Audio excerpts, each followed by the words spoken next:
Today's guest is a writer and a social scientist. He's also a dual citizen. He's the president of the American Institute for Boys and Men. I'm grateful that he's here today. Today's guest is Richard Reeves.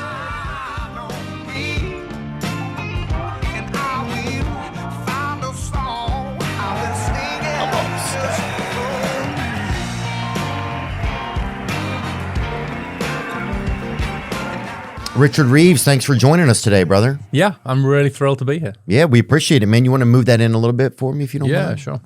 And you're you are British by birth. I'm American now. Okay, you're American now. I became a U.S. citizen in 2016. So I'm very, very proud of this country. Oh, welcome. Nice. Thank you. And you're the president for the American Institute for Boys and Men. Yep. New think tank. Like, God knows we need more think tanks, right? That's what America's really clamoring for. It's like more scholars sitting in think tanks, producing charts. And honestly, I was in another think tank for 10 years before that, the Brookings Institution, huge think tank in Washington, D.C. Great job. And I got to tell you, it was not in my life plan to be in a think tank? To create another one. No, actually, being in a think tank is great. Yeah. But what that means is you basically just get paid good money to write stuff and say stuff that you're interested in.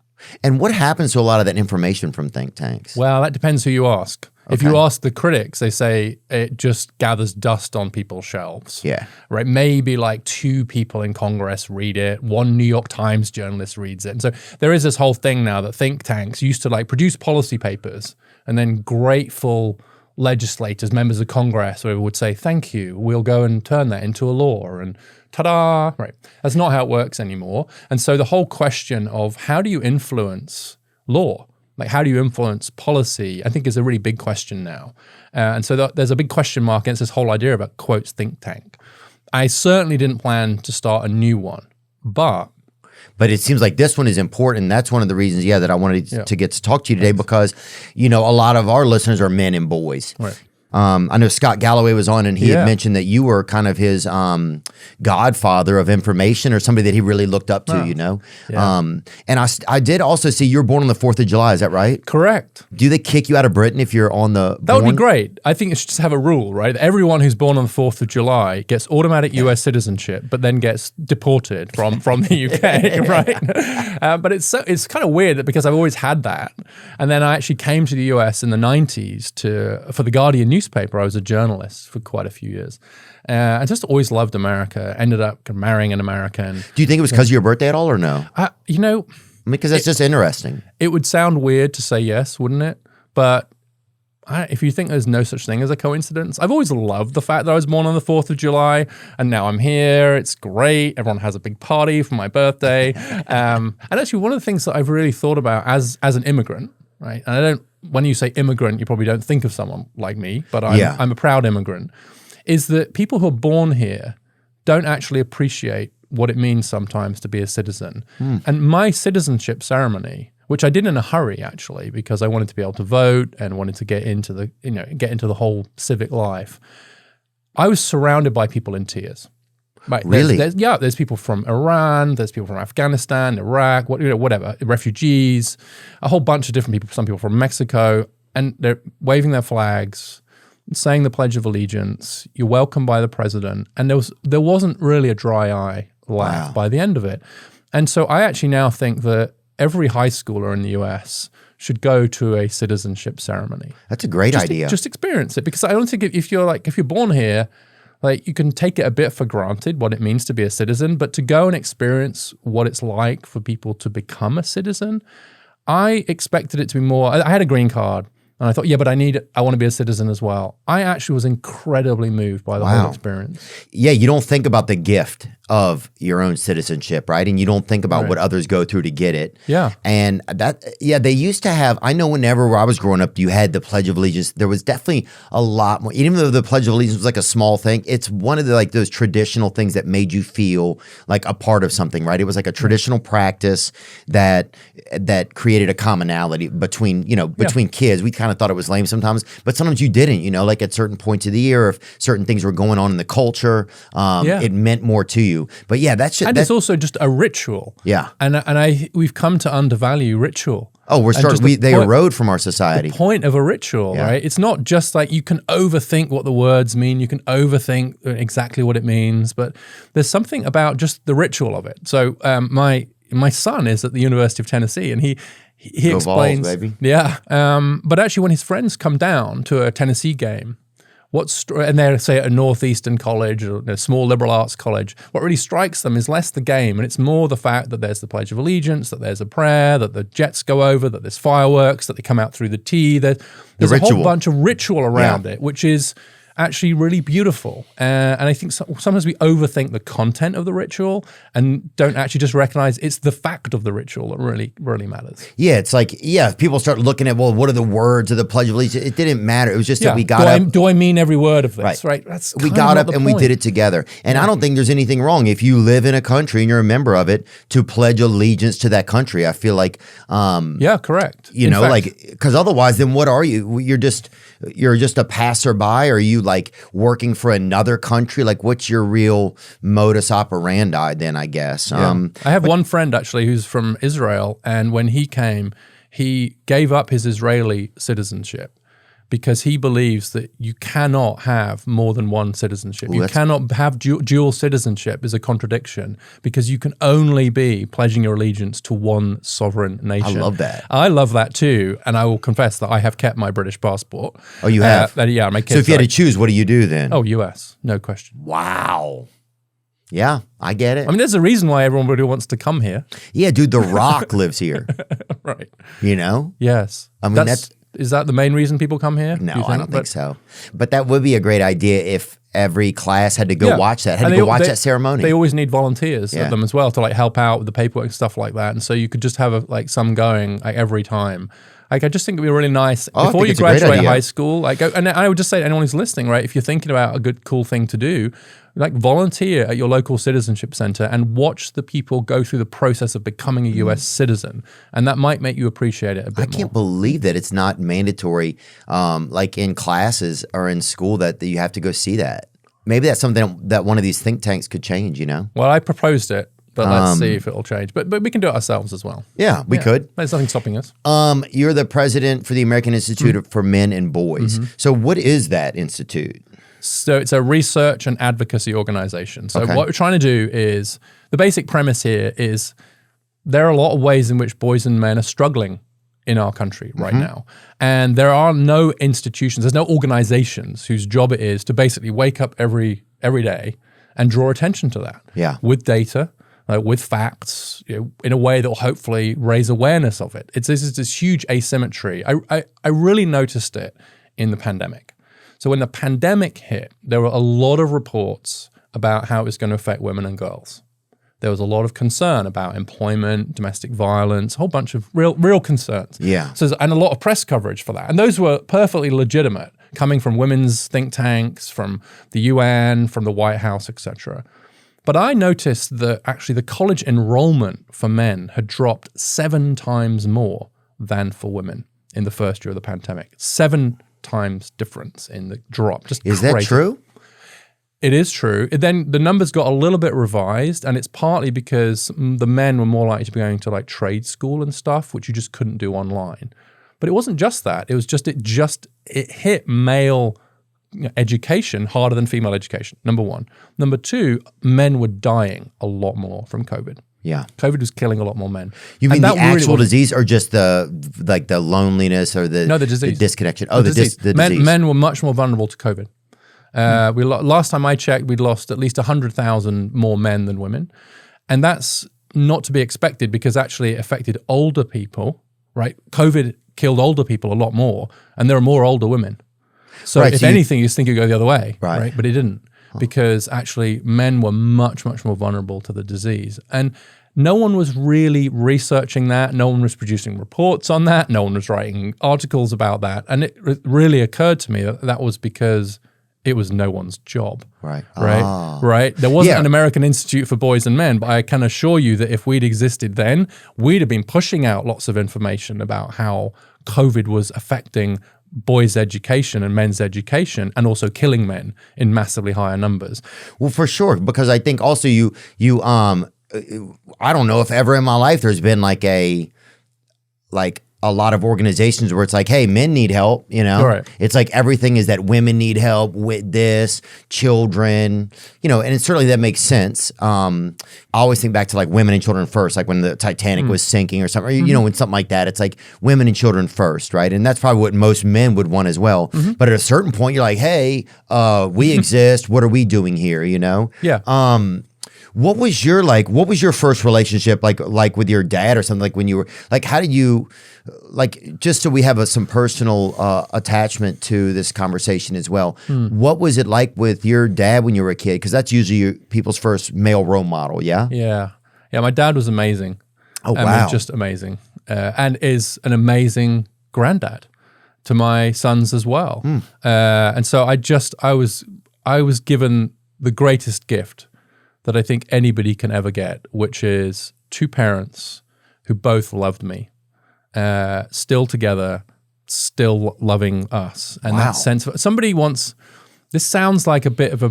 It's crazy that I'm shocked to, you know, that it's crazy that it's become in this world that's just shocking thing. Yeah, and it's not like they were perfect. Yeah. Right, to be clear. But it's like parenting is never going to be about perfection. It's always going to be about the arc, right? It's like I think you almost get like a parental grade point average, right? Across the whole decades it takes to raise a kid, right? You're going to have bad days and good days, and you're going to get some days where you get a really bad grade, right? That dad got an F today, right? He like said some stuff he shouldn't have said, did some stuff he shouldn't have done to me, but then like you got a B the next day and an A. Like, what's my overall? And they were genuinely like amazing, and I've come to realize that is the most extraordinary gift. I was going to say, it sounds like a bit of a brag, but I remember someone come up to me once after I'd done a talk or something like that. And there's your dad right there. Get a gander. And they just what's said, his name? Phil? David. David, yeah. That's a proper British name as well. They said like, this guy's dad loved him. You can tell his dad loved him. And I was like, oh, so I loved you, right? And I was like, that's so weird. And I was like, I don't know that you can just, there's something in people, men, who were loved by their dads. And you could never quantify that, right? There's no chart you could ever make about that. But I've never doubted my father's love for me. And he was a coach for us. He taught us to swim. He taught us to drive. But he was also the breadwinner. And I had this moment with my dad that made a huge impression on me where, like, because of his generation, he had to be the breadwinner. Married very young. And he lost his job. He became unemployed a couple of times. He worked in manufacturing during the 80s, which was a tough time, you know, in the UK and the US. And there was a time he was unemployed for quite a long time. But every morning he got up and he shaved and he put on a shirt and a tie. His concession was he didn't put a jacket on, right? He didn't fully dress up, right? Because he was trying to get a white-collar job. And he had breakfast with us. And I asked him one day, I said, Dad, you're going into the spare room to type out like resumes to try and get a job. Like, why are you shaving? Why are you still putting a shirt on? You don't have a job. And he looked at me and he said, I do have a job. My job is to get another job so that I can take care of you. And he worked as hard at getting a job as he ever had at his job because he knew that we needed him. Wow. And although I think that fatherhood has really changed, it's been different for me, right? Because the economic relationship between men and women has changed so dramatically, which is a huge liberation, I think, for me. I was able to be a stay-at-home dad for a few years in a way that he would never have been able to do. Wow. Right? So it's a different world now. But that basic idea that, like, okay, you have this purpose in life now, which is I have to take care of you. It just changes you. And I had that directly from my dad. Yeah, and just seeing that example, like, okay, what does a man do every day? He gets up, he takes care of himself, he clothes himself, and he moves forward in the world in some process, you know, like, I think that's... It took him months to find a job, and I've never been prouder of him, and I really realized that in retrospect. Oh, wow. And he passed away now? No. Oh, good. My parents are in their 80s now. They live in Wales. I'm half Welsh. Oh, you are? Yeah. And is that the bad one, or what's the bad one? Bad in what way? Yeah, I don't know. That's a good point. I think you'd have to specify. One of them. Yeah, I got to look it up. I mean, more. Some people would say that the Welsh are bad. Yeah. But I'm not going to say that. Okay, yeah. Okay, The yeah. Scottish, the Scottish, the Irish. Well, the Scottish is the easy. Well, yeah, everybody's like the Scottish are over there eating their own teeth, you know. Yeah, but that's we can agree on that. But it's also okay. Good. No, I love the UK because everybody just rips on the other group, you know. Yes. Rips on the other part of it. It's That's the best. true of like almost everywhere. It's like everything. It's like college football. It's like states. It's like But nowhere stronger than in the UK. No, you go on it stage goes deeper. You go on stage in Ireland, you're like, fuck England, and they will cheer for the Oh, that's right. They cheer for the other side, right? Yeah. So, like, if you in rugby or soccer or something, like everybody will. Like, if England's playing Germany, the Welsh will support the Germans, right? I mean, and we have a history with the Germans, but it's like even then, it's basically anybody but England. Oh, so the English and the Welsh are against each other even. Oh, Christ. Oh, yes. I didn't know that. Yeah, not quite as much as the Scots, probably. Yeah, but for it's. I mean, and also, of course, they have deep histories. I mean, it is. Yeah, it's the great. United Kingdom. It is 4 nations. Yeah. And so there is always going to be that difference. Yeah. Oh, that's interesting. Yeah, it always just seems so much fun over there. Just how passionate they are about it. That's great. I mean, it's a kind of tribalism can be good or bad, but the issue of I know you're interested in fatherhood. And, yeah, for sure. And I was going to talk. Like, so I'll relate my own. Yeah, my dad was older when I was born. My dad was 70 when I was born, so he was an older guy. So I think I had this almost like fear all the time that my dad was going to be hurt or die maybe, you know? Because it was always just kind of scary, you know, like, like he would drive and he would ask us where we were going or if we could turn. And I was just a kid. I'd be standing on the passenger seat and we're standing up and like getting up and like looking at the lights and I'd be like, it's good, you know, it's green or bad or something. And I remember one time I got it wrong and he just drove right out. You were literally having to be his eyes while he was driving? Yeah, I was helping out, you know, because sometimes he would park too close under the lights or whatever, you know. He'd wait at an intersection in the middle of the intersection. You know, he's just old, you know, he was just, you know, he was like 80 something at that point. And so it was just bizarre. You know, I think it was a very bizarre kind of like probably fatherhood connection. And then my parents got divorced. And so then at that point, yeah, you kind of start to, and then my dad didn't live with us. And so my mom didn't want him to live with us. And so, you know, then you're kind of like in this, you don't even realize it as a kid. You're just a kid, but you're in this starvation space for where do you get probably role models. Yeah. And who do you look to, you know? Yeah. And I had my brother around for a couple years and then I was like a huge wrestling fan. Like I really idolized a lot of those guys. Did you do it? Were you a wrestler? No, I got into steroids, but I never did the wrestling. You did the steroid bit, but not Yeah. So I did, yes, I guess. Yes.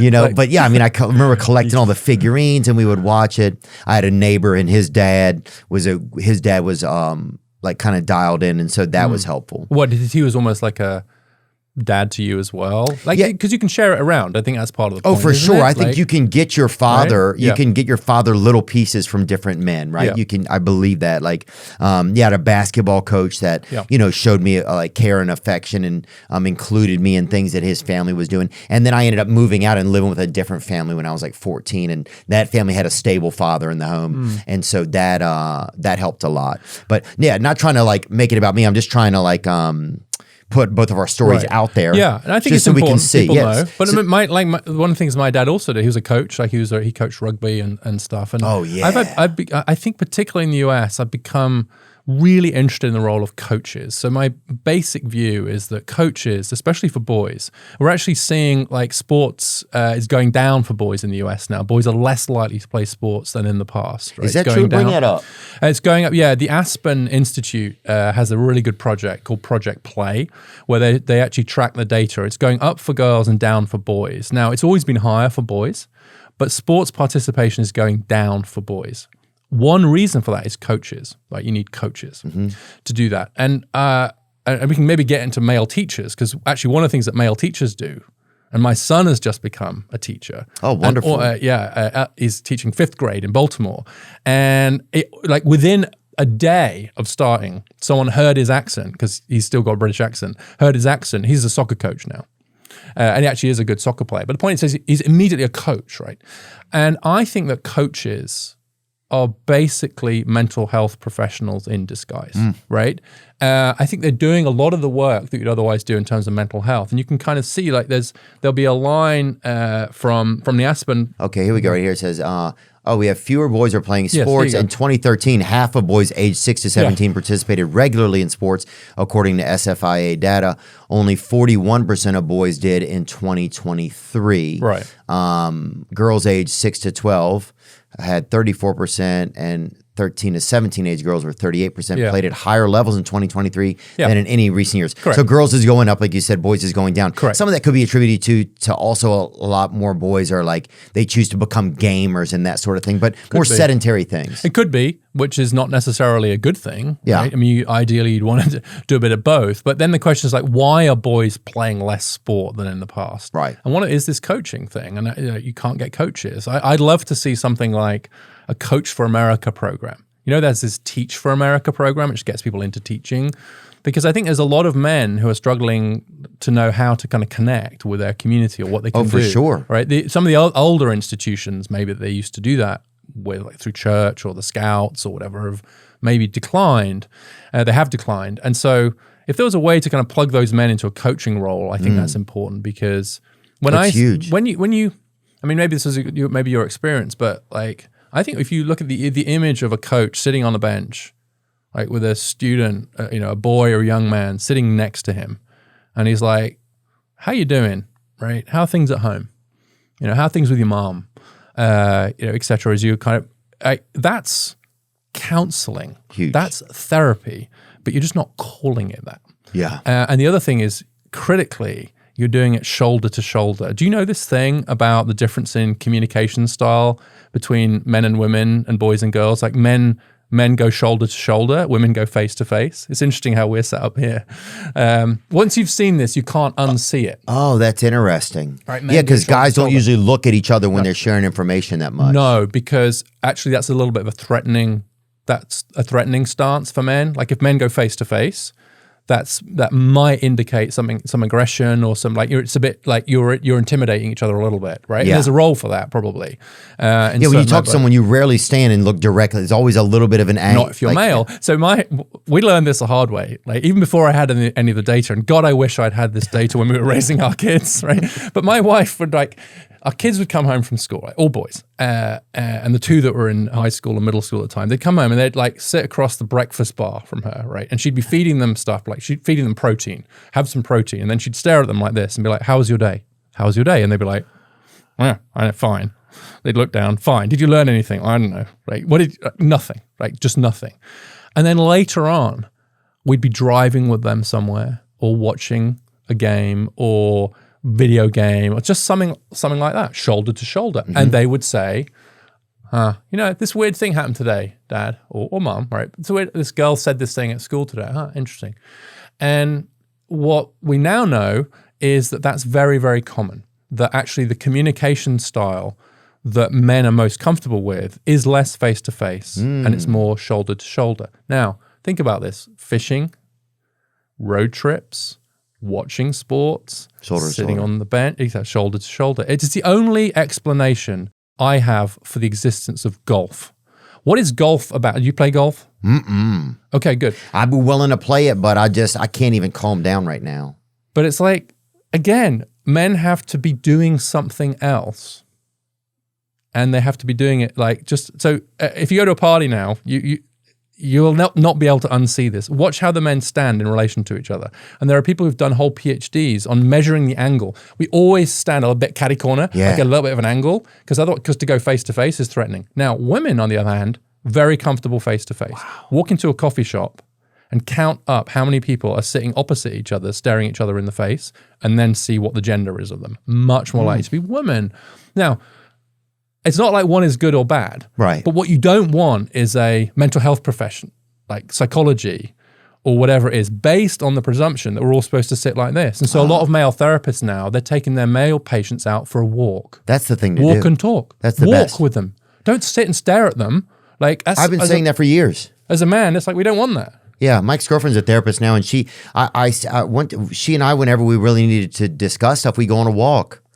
because you're in motion already, there's a part of you that feels like it's moving forward, even if you're sharing something that's troubling. Because sometimes you're sitting a sedentary you're just sitting there in a room somewhere. It's like, oh well, you leave, you haven't really gone anywhere, nothing's happened, you know. Yeah. But on a walk, you're making progress no matter what, even by just like staying in motion. Same as a road trip. Yeah. But they've now got this physiological element to it too, which is that just how you're relating to each other physically, especially for men.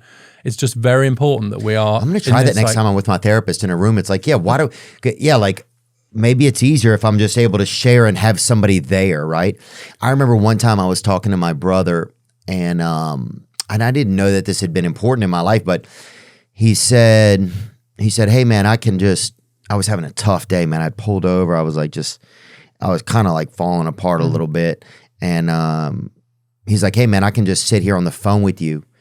We don't have to say anything, right? Mm-hmm. And he's like, I have some time, right? I have an extra 10 minutes. I can just sit here with you. We don't have to say anything, and I can just be here with you, you know? And man, it was like a dam inside of me broke, you know? It was like, literally, there was tears coming out of my toenails, you know? Like, it was just like, you didn't realize all the time you needed someone just to be there. Yeah. I didn't need to hear them say anything. I didn't need to hear how they thought I felt. Yeah. I didn't need to hear a response to anything, no judgment, nothing. I just needed somebody there, you know? And it was like, I remember my hands vibrating. It shook me so much, you know? You're very lucky. That idea of being like with somebody, not necessarily for them. I think sometimes we think like we've got to be for them, we've got to be telling them what to do, we've got to be advising them, we've got to be advocating, like somehow we've got to be doing something. And sometimes it's just being with. And for them to know that I'm with you, right? That's an incredibly powerful statement. And one of the things that has really motivated my work around boys and men, which I didn't ever expect really to be doing, was just this sense that I had that so many boys and men now don't have that feeling that we're with you, that we have your back. We've noticed that you're struggling, and we're with you. And instead, there's sometimes been a sense a lot of men have felt, which is of being neglected or sometimes even blamed for their own problems. Is pornography causing a problem in your life? Do you find yourself watching porno for longer periods of time and having trouble stopping? Is porn affecting your relationship or dating life? Well, you're certainly not alone. Watching pornography has become so commonplace today, and oftentimes men use porn to numb the pain of loneliness, boredom, anxiety, and depression. Shame and stigma prevent men from talking about these issues and getting help for them. I want to introduce you to my friend Steve. Steve is the founder of Valor Recovery, a program to help men overcome porn abuse and sexual compulsivity. Steve is a long-term sexual recovery member and has personally overcome the emotional and spiritual despair of abusing pornography and has dedicated his life to empowering men to do the same. Steve is an amazing person, and he is a close friend of mine. I mean that. Valor Recovery helps men to develop the tools necessary to have a healthier sex life. Their coaches are in long-term recovery and will be your partner, mentor, and spiritual guide to transcend these problematic behaviors. To learn more about Valor Recovery, please visit them at www.valorrecoverycoaching.com or email them at admin@valorrecoverycoaching.com. Thank you. You all know I like to keep things cool, even in the winter, and nothing's cooler than a Blue Cube cold plunge. I'm fortunate enough to have one at home, and let me tell you, it's like baptizing your soul, baby. Get in that little crispy bucket, baby. It gets rid of them demons we all have and makes you feel great for 7 or 8 hours afterwards. It's good. My buddy Thomas Schiffer, the genius behind Blue Cube, and I go way back, and he just launched a pre-sale for their new stand-up cold plunges. Wow. These things are the Cadillacs of cold plunge therapy. American-made, full immersion, weatherproof frames, and built like a Sherman tank. I'll say this, they are built well. And because you're listening to me, you can get a sweet discount when you mention my name. That's right. Just tell them Theo sent you, and they'll knock a good bit off the price. So if you're ready to boost your metabolism, eliminate inflation, and blast away your anxiety, give them a call. Head over to their website, bluecubebaths.com, and dive into the details. Opt in on their website or give them a call. I am grateful for the one that I have, and I feel honestly thankful to be able to have one. I know they're not in everybody's price range, and that's understandable. But at the same time, I want to support my friend and his amazing company. So I think there are these real problems, right? So I know you talked to Scott Galloway about some of these issues. Scott's been amazing on this, but the suicide rate among men under the age of 30 has risen by 40% since 2010. Just since 2010. By 40%. Is that true? Bring that up. Yeah, look, the American Institute for Boys and Men did a suicide trends analysis. And if you go down, you can then see the shift in, so up until 2010, it was much more older men who were, there you go, you got it. So if you go down, like there's a... Let me see, if male suicide rates had been the same as women's from 1999 to 2023, we would have lost 546,000 fewer men. Yeah. So men are, since 2010, suicide rates have risen by 30%. For 25 to 34, but we've updated that since. And for under 20s, it's 40%. Wow. So it was really interesting about the suicide. And where do you get this information from? From CDC, from the Centers of Disease Control. This is official. So we lose 40,000 men a year to suicide. And since 2010, it's all shifted to being younger men, right? So the rise, up until 2010, the rise was middle-aged men, really. And that was about deaths of despair. You can see it was partly about the economy. But since 2010, the rise has been among younger men. And so that's a very different thing. That's not about the recession. That's something different going on. I think that's more cultural. I think it's more just a lot of these young men feeling lost, feeling unseen. Yeah, what am I a part of? Yeah, because you have to have purpose, right? And I think you have to have purpose. We've talked a lot about that on this podcast and learned a lot about it. But yeah, we have to have something to feel a part of. Man, I remember there was a guy I went skydiving with, and he'd listened to this podcast when it first started out, and he and I kind of connected, and we connected on like kind of like some emotional levels, talking about life and stuff. And then there were a couple times he'd messaged me and I didn't get back to him over like it was like 6 months or something. I mean, life, you know. You were busy. Life, yeah. And then he took his own life. Not that I had, you know, nothing I probably could have done, but just like, man, it's just like, oh, I just like, sometimes that just all that stuff kind of haunts you. It's like. But you don't know it's coming. And one of the things that stopped me in my tracks, you know how sometimes, so for a living, like I'm reading research reports and looking at data and stuff, but I've also been raising, 3 boys. But even in the research, sometimes you get a finding that just like stops you and affects you emotionally. And there's one study that looked at men who'd taken their own lives and then looked at the words they'd used to describe themselves before they'd taken their lives. And the 2 most commonly used words that men were using about themselves before they took their own lives was, I'm useless and I'm worthless. And I think that sense of worthlessness, of genuinely feeling like maybe my family, my community will be better off without me than with me, is what leads to that tragic outcome. And of course, that's just the tip of the, I think that's the tip of the iceberg. If you then look at drugs, you look at substance abuse, you look at what's happening in the employment market, I think that sense that a lot of men have is that there isn't really a script anymore to follow to manhood, right? To mature masculinity.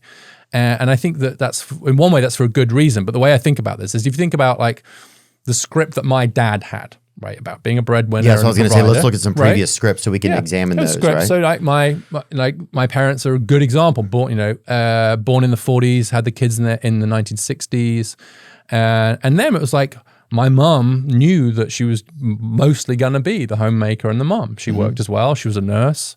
But my dad knew that he was going to be the breadwinner, right? The provider. There was not a discussion about that. There was no question about that. So they had pretty clear roles. Now, the problem with that, of course, was that the roles depended on the woman, in this case, my mum, being economically dependent on my dad. Right. That's the problem. And that's what the problem that the women's movement successfully, to a large extent, set out to solve, right? But my dad was also quite emotionally dependent on my mum, right? And vice versa. But I do think there was it's a two-way street. That was missing from the analysis. Anyway, we tore up these old scripts, right? And we said to women, you don't have to be a housewife and mother anymore, or at least that's not your only option. Yeah. You can be whatever you want to be. You go, girl, right? Be president, be an astronaut, be whatever, which is amazing. Totally amazing. That message of empowerment we sent to women.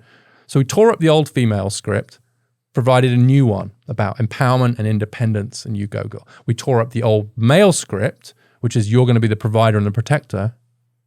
We don't really have a new one. We didn't replace it. And so we're all improvising now. So basically we've gone from having some kind of script to improvisation. And that's incredibly difficult to do. And so it's hard because the good news here is what's happened to women, right? Nobody wants to roll back the economic gains of women.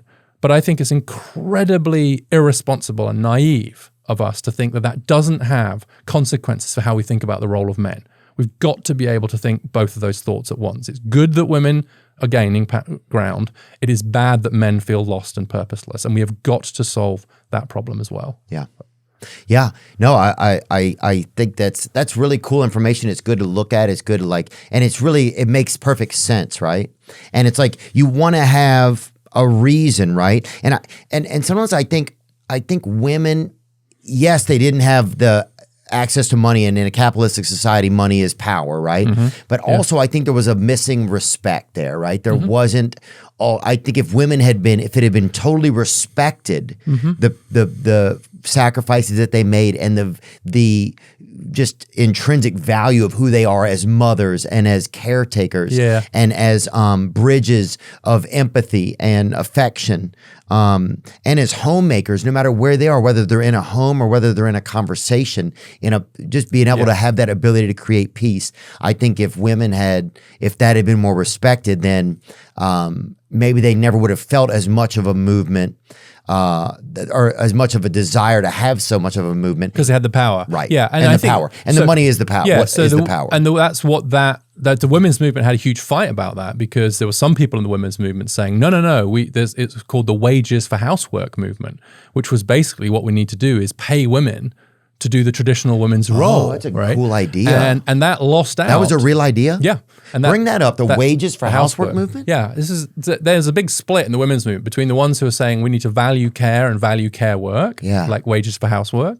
And then there's another movement which is actually you've got to be, in the 1970s. I never knew about this. The Wages for Housework campaign was a 1970s international movement that demanded governments recognize the value of unpaid domestic labor primarily performed by women. Wow. The founders were Sylvia Federici, Selma James, Mariosa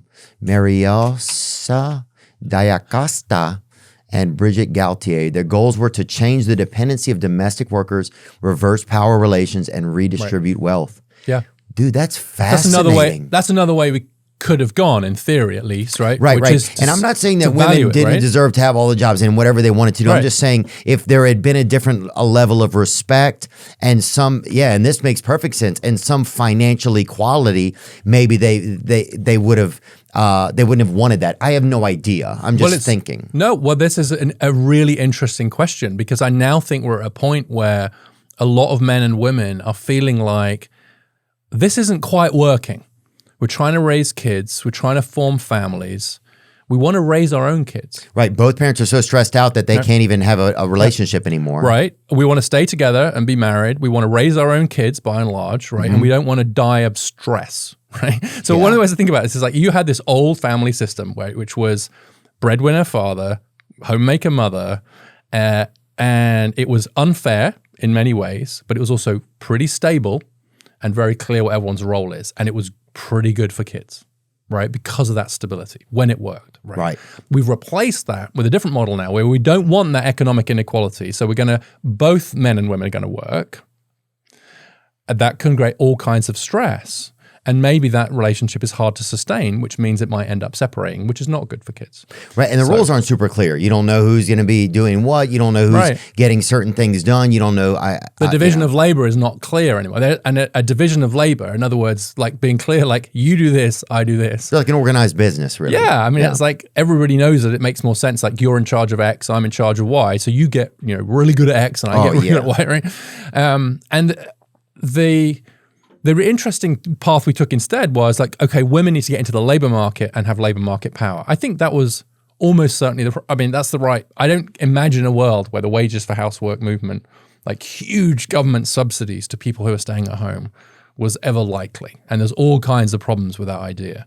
But it's an interesting idea, but thought behind it, which is, are we doing enough to support the people who want to raise their own kids? The whole point of the women's movement wasn't to turn women into their fathers. It was to give everybody more choice. Right. And we haven't achieved that yet because we haven't done the rest of it, which is to change the way the workplace works, to give more support to families. I know you had J.D. Vance on, right? And J.D. Vance has supported like a child tax credit, which is seen as a left-wing idea, to give more money to people who've got kids in the house. Yeah. Right. And so that's not wages for housework, but it's in the direction of actually valuing care through government subsidy. But that has not been an idea that's been popular for a pretty long time. Really? Well, since the 70s, right, arguably. Yeah, you're saying that. Yeah, that's interesting. Right, so it's a similar idea. It's not the same. Yeah, and it wouldn't be framed as wages for housework anymore, and it certainly wouldn't be aimed just at women anymore. Right. It would be for families, etc. But the idea that another way to go is to actually provide financial support, like most European countries do, to parents who are at home and not just to parents who are in the workplace. That's an interesting discussion right now. And I think as long as it doesn't become a call to go back, right, we're going to help women stay in the home. Right. And instead, it should be to help parents figure out for themselves. And I'm a huge believer that actually fathers are doing so much more than they were in the past, right? Fathers are doing so much more in the home, so much more childcare. And dads are saying they want to do more. Interestingly, now men are more likely to say that having children is important to them than women are. Yeah. Men are more likely to say that getting married is important to them than women are. Wow. Right? And so that's a really interesting moment in history where if you've got this stereotype that it's like women who are obsessed with like getting married and having kids, like not anymore. It's now men who are saying that's a higher priority for them. It's almost like men are coming to to bridge the gap there of like making, because there always needs to be one of the parties has to be, until we can get both of the parties to be aligned, has to be the one that wants to bring it back to let's have a family and move. Because I think you have to do it. It's like, it's how we're built. Yeah. Right. Yes, exactly. So I think, how am I going to get that purpose that you were talking about? I think I've heard you say that you want to have kids at some point. Oh yeah, I would like to have some kids, man. I started this campaign. It's called 2020 Wive. That means like 2025, but it's like this is the year I get a wife. Oh, I see. So that is. I thought you meant you were going to get 25 wives. Oh no! Now look, I'd be willing to have more than one wife, but we would need a change in the law for that, Theo. Hey, I could be a dual citizen. You'd have to be a dual citizen with, I think, Afghanistan. Okay, maybe Iran. I'm willing. I could do it, man. You'd also have to convert to Islam. Oh, really? Well, how long does Christianity doesn't look kindly on multiple wives? Can you convert to Islam online or not? Bring that up. I'm not the right person to ask that. How to convert to Islam? Oh, good. And there's a 1-800 number? There is. Scroll up. Scroll down. It's an 866 number. Damn, that's great. Does that mean you have to pay for it? I'm sure they hit you with something, man. Converting to Islam is very easy process and can be done online in privacy. Okay. Now that makes it sound very suspect. The fact that it has to be done. You could just tell someone, right? Oh yeah, no one can know. Yeah. Secret. Yeah. It sounds like somebody is recruiting. I think a better route for you, if I can offer some advice, it is to just have one wife. Mm-hmm. I think that stood the test of time as a way of doing things. Right. No, actually, I should be very clear. Recent time. I think most human societies have been polygamous. Have actually had. Really? It's like 95% of known human societies have been polygamous. And almost always I'll get the word wrong. It's polygynous, I think, which means men are allowed to have multiple wives, but not the other way around. Wow. Right? Very rare to find it the other way around. Which is one of the reasons why this is a fact that like blew my mind. I'm going to try it on you. Okay. See what you think. We have twice as many female ancestors as male ancestors. Okay, twice as many female ancestors. And an ancestor means what? Across human history, right? An ancestor means somebody that existed? Yeah. So twice as many females existed as men? There are twice as many women in human history as there are men. Twice as many. Modern humans have approximately twice as many female ancestors as male ancestors. This is due to a number of factors. I love the fact that you're checking everything I say. This makes me feel much more confident about saying it because then you're going to check it. Yeah, good, because we're trying to do a little bit better job. That's one of my goals this year, is just to have a better because sometimes I just assume everything is true, right? And a lot of this stuff is just helpful information, but I don't understand though. Right. So how can you have twice as many females? So you're just saying that 2/3 of the people that have ever existed have been female. Yeah. Wow. But that, I guess it makes sense because, there's Mother Earth, right? So obviously she's going to want more kind of babes around hanging out on her. And then you're going to have there's going to be, and females are the producers. They have the womb. And they're the makers. They're like the recipe. They're the chefs. So you need more, life is about creation. So I think it makes sense that you're going to have more women around probably. Right. Does that make any sense, you think? No. Okay. I just think women are the ones who keep things together. Sure. So I think you're going to need more of that probably to keep the world functioning. Okay. I actually, the idea. Do you know why they have more though? Yeah. Oh, sorry, Jesus. No, I like. We were guessing. I don't hate your idea. It has a certain, like the idea that Mother Earth wants more mothers around. I think it's a kind of beautiful idea. Yeah, I think it checks out to me. Why aren't we Googling this? That's a good question. I mean, who wants a bunch of dudes loitering around anyway? Someone's going to call the police. Every time I say something, you have this guy Googling it, right? Whereas you say stuff. But they know. Google his stuff. There you go, right there. Look at that lady right there. Are there more women because Mother Earth likes women better? Oh, for sure. Well, she's obviously going to have definitely. I don't know. Maybe Mother Earth is very jealous and she doesn't want women around. Could be the other way around. Yeah, could be wouldn't Mother Earth want lots of men? That's what I would think too. If she was straight. But men are just they're just loitering around. They're jerking off in the parking lot or whatever. You don't want that. I don't think that's not what you want. You want some babes around, I think. Can I give you an alternative theory as to why? Which is that because societies have been polygamous, right? You don't need that many men. In order to have a lot of children. It's like the NBA. It's like NBA players kind of thing. What do you mean? Like a lot of those guys have. Who has the most kids in the NBA? Bring that up. Wow. I think it's somebody. Why? Are NBA players well known for having lots of children? I think they're promiscuous type of, so it's like Calvin Murphy. There we go. 14 children. So I'm just saying, these guys can definitely. Well, you see it on Tinder as well. Right? You see on these apps this, it's kind of like a winner takes all type thing. And the words the guys at the top. That's what Scott Galloway was saying, that the top 1% of men. Right. Whatever the numbers. But what's interesting about that is that's basically human history. I actually showed that Tinder data to an evolutionary psychologist, someone who studies the whole history of humanity. And he's like, yeah, that just looks like human history to me, which is high status men mating with multiple women. And therefore we kind of reproduce. But 50% of men across human history didn't have kids at all. They didn't reproduce. Now, what that meant was, there's all kinds of implications for that. One is, first of all, I'm reading this book by Neil Stevenson now.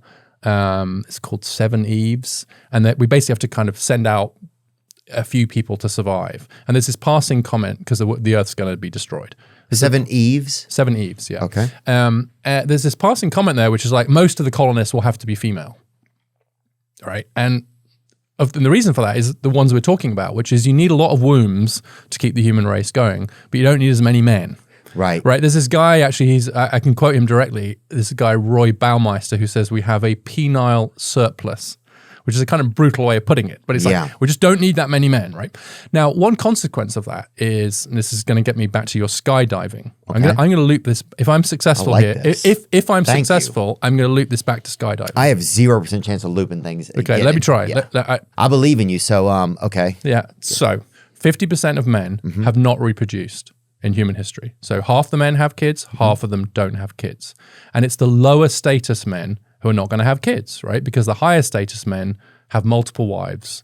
They're actually, if you like, they're over-consuming. And they can afford to do it. Correct. And so if you're a low status man, there's a good chance that you're just not going to reproduce at all, right? You're going to be an evolutionary dead end. Your DNA is not going to go anywhere. And under those circumstances, you will risk almost anything to raise your status. Go to war, go exploring, turn to crime, do anything to try and get yourself up that hierarchy so that you have a chance of reproducing. Wow. If you stay down there, you ain't going to have kids. You're cooked, buddy. Right? And so you got to get up there. So you take risks. Oh, yeah. You risk your life because actually, if you die, who cares? Who cares? You only got a 50-50 chance of having a kid anyway, right? Yeah, you don't have any kids already. And if you're down there, it's not 50-50. It's maybe like you're almost certainly not going to have a kid. So you take crazy risks to raise up the hierarchy. And one consequence of that is men, on average, are more risk-taking than women, even today, which is why they go skydiving. Like, what do you think about skydiving? Like, men are also twice as likely to drown. Men are twice as likely to drown? Yeah. There's all kinds of ways, like risky behavior, both good and bad, is higher among men, right? Good could be like being entrepreneurial, whatever. I don't know any women that have drowned, and I know some men that have drowned. Right. And so skydiving, you know what? I'm going to say something, and I don't know if this is true, so you're going to have to get your fact checker in the sky to check, but I bet you more men skydive. But I know for sure that smoke jumpers are almost entirely men. Do you know what a smoke jumper is? I don't think so. It's not a Native American thing, is it? No, you're from the South, right? Where are you from? Yeah, I'm from Louisiana. Yeah. Okay, so you'd know if you were from out kind of west, right?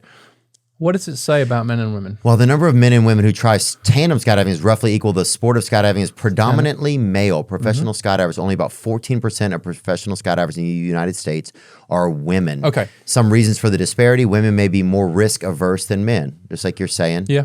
That's number one. And women may be perceived as less interested in taking risks.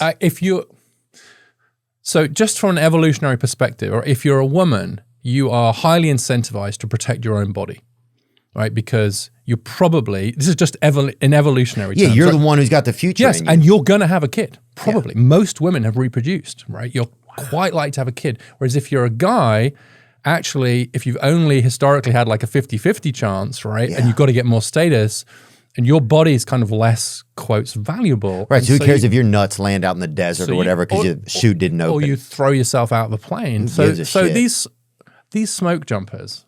Smoke jumpers are highly trained firefighters who parachute from airplanes into remote areas to fight wildfires. Wow. It's almost like severe barbecue, like one of those TV shows or whatever. Smoke jumpers are really interesting because these are people who have chosen for a job. Okay.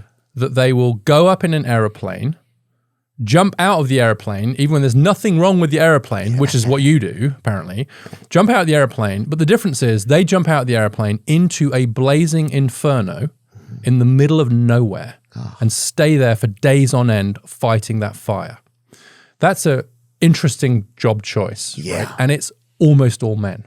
Now, there are some women. And of course, women should be encouraged to do that job, and that's great if they want to do that job. Yeah. But I'm just going to go out. I said this to a female friend of mine. I said, this profession, I explained to her what it was, and she said, you can keep that one. Yeah. Like, there is no big feminist movement to get more women into smoke jumping. And smoking's so bad for you anyway. I guess the point here is like there are ways in which, on average, men and women are different. And one of them is that men have this different appetite for risk. And do we think that that's good or bad is the wrong question. It's both good and bad. It depends how it's expressed, right? Because there are times when you want people to be willing to take risks, to put themselves on the line, or to kind of try a new venture or something like that. And there are times when it's a really bad idea, right? To try a new drug when it's not a good idea, or to jump too high off a bridge or whatever it is. And so there's ways in which those differences between men and women can either become good or bad, but we don't get anywhere by denying that they exist. what we do is we say there are these differences. How do we channel them in productive ways? And so if young men, for example, are a bit more risk-taking, and they're a lot more risk-taking when they're young, if they're a bit more potential for physical aggression, which is absolutely clear, etc. For sure. If they're a bit more driven by sex, for example, which is also absolutely true, and we see that playing out in all kinds of ways around kind of pornography, etc. It doesn't do any good to just say that's not true, right? Those things aren't, they're all socialized. Actually, instead, what we're going to say is they are true. So what do we do about that as a culture and as a society? How do we kind of take those differences responsibly and not fall into the trap of saying one is good or one is bad? We used to think that somehow the male attributes, to call them that, were better, right? That's a patriarchy. And the female ones, maybe more caring, more nurturing, etc. As you said a minute ago, right? We value them less, right? We don't want a society like that, but we also don't want a society where the more male-leaning attributes are seen as intrinsically bad. It's one of the reasons why I hate the term toxic masculinity, by the way. Well, also if there's no toxic femininity either, which is interesting, it's like, because you got to have one and the other no matter what. I feel like getting your sweat on might seem like hard work, but with Symmetry sauna, it's a work of art. Premium custom saunas for your home or business, plus a series of sleek, pre-built saunas. I just got myself a Symmetry sauna, and I'm sweating out bad decisions. Like the time I tried to just fill my own chipped tooth in. Why sauna? Well, it relieves sore joints and muscles, improves skin, boosts heart health, and melts stress like hot butter. And I'm finally sleeping like a baby, which is rare since I'm usually up at 3 a.m. wondering if penguins have knees. Pro athletes, fitness buffs, big folks getting small folks getting big. Everybody's hot boxing. And Symmetry saunas can help. Designed in the USA, made with aspen wood from ancient Estonian forests. Ooh, yep, fancy trees. Symmetry sauna, the perfect balance of form and function. Learn more about how to get your own premium home sauna from Symmetry Sauna at symmetrysauna.com/THEO. Just to kind of circle back to where we were, so there's a lot of men that are suffering, right? There's that's kind of improved. There's a lot more of suicide. There's uncertainty as what it means to be a man, masculinity, this kind of masculinity with this new femininity kind of being defined now. The new masculinity is kind of undefined. Yeah, that's a good way to put it. Yeah. And a lot of men are looking for their place. What do you feel like is causing that these days? Because it's not women causing it. It's not this equality of women. No, it's not. And I think that's a really important thing to say, because that sometimes is what feels like might be the case and what some people are saying, including kind of online, which is what they do is they take two facts, which is women have risen significantly economically, in terms of education now, massively overtaken men, etc. Men are struggling and suffering. Yeah, there's cul-de-sac of sorts. Yeah, and so maybe that's because of that, right? Maybe the struggles of men are the result of the rise of women. That's completely untrue. They're for different reasons. So the economy has changed, right? So a lot of the jobs that men used to be able to do, especially without maybe that much education in manufacturing and steel works and mining and stuff, they've largely gone, right? And so now, are they gone for good, or they've just gone away from America? They've gone away from America. They've gone away from America. Okay. Yeah, and there's no serious prospect of those male jobs that required like strong physical labor, like Bruce Springsteen type stuff. Yeah, it's not coming back. I mean, we can be nostalgic for them by and large. I mean, I'm not saying there's none of that, right? But that's a huge shock, right? It's a massive change in the workplace. It's just those jobs that men used to be able to do that their dad maybe did. They're just not there. Yeah, I mean, that was a lot of the commercials when I was a kid. It was like, I was born in a small town. You know what I'm saying? There was that commercial of like somebody made something. And I remember my grandfather worked at the plant in his town, and they made elevators and stuff. They made parts for elevators, and it was a small town, but he worked there, and my grandma would take him lunch over there at the weekend during lunchtime, and they had a lunch whistle in town, and there was just these little things, you know, and you, whenever we drove past there, you know, like Grandpa works there, you know, it was like, so there was it added purpose to everybody's existence. Yeah, and there was a real structure to it. I mean, just think about my own family. I took my 3 sons to North Wales, to a town called Blaenau in North Wales. Blaenau-Festiniog's a disease as well, I think. Oh, in a few minutes, it'll be a new drug available in America. Okay, this will fool your fact checker. They will not be able to even spell Blaenau-Festiniog. But it was the biggest producer of slate for a long time. And generations of my family have worked in that slate mine. Oh, really? And we went there and we found their great-great-great-great-great-grandfather's grave. No way. And went down into the mine and spent some time there. Had a big effect on them. And it's like, what did you do? You did what your dad did, go down the mine. What your granddad did, go down the mine. Right, go down the mine, go down the mine.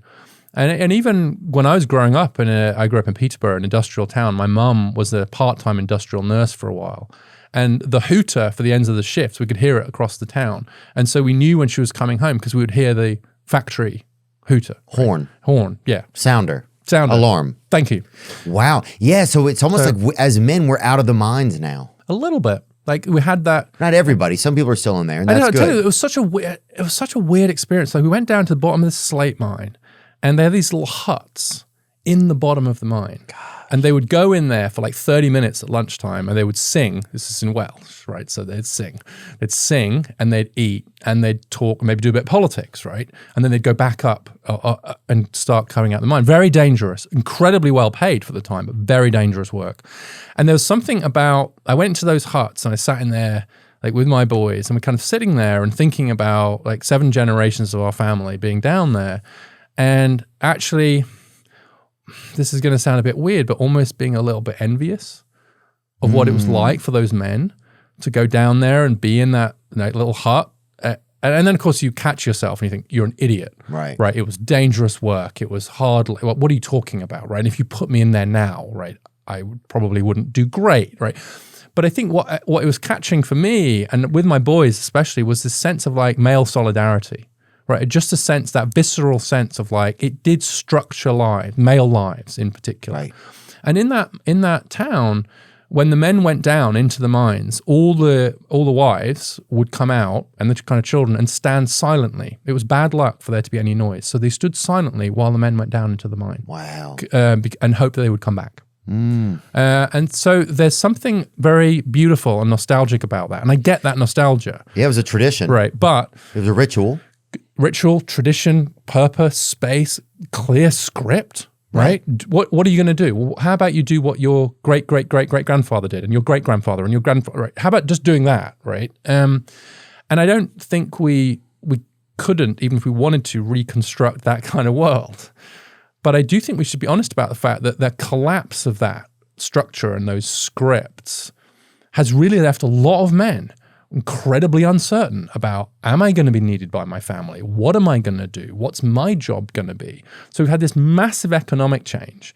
And then alongside it, we've had this huge social change, which has been the economic rise of women, right? And so it's no longer the case that women are now like looking for a man. Gloria Steinem is a very famous feminist, still alive, from the 1970s. I actually had a really cool meeting with her. Really cool lady or not? Yes, totally cool. I got to meet that lady. She's amazing. And she said, famously, the point of the women's movement is to make marriage a choice for women, not a necessity. Ah. Right? Because women needed to get married before to, Right, it was the only way who's going to pay for dinner. Right. And not to eat. Not enough, right, not at a fancy restaurant. Right. Just, right. And so the whole point is to make it a choice so that women have enough economic power to choose marriage rather than being forced into it. She actually, this is a weird coda, but she actually just got married herself. I think she's in her 90s now. Wow. She's so cool. But she got married, partly because same-sex marriage is legal now, and because she said we've made enough progress that marriage, she used to describe marriage as this patriarchal citadel, etc. Here's the weird thing. She got married to Christian Bale's father. Wow. Which I just find a bit random. And he's British, isn't he? Interesting. No, is he?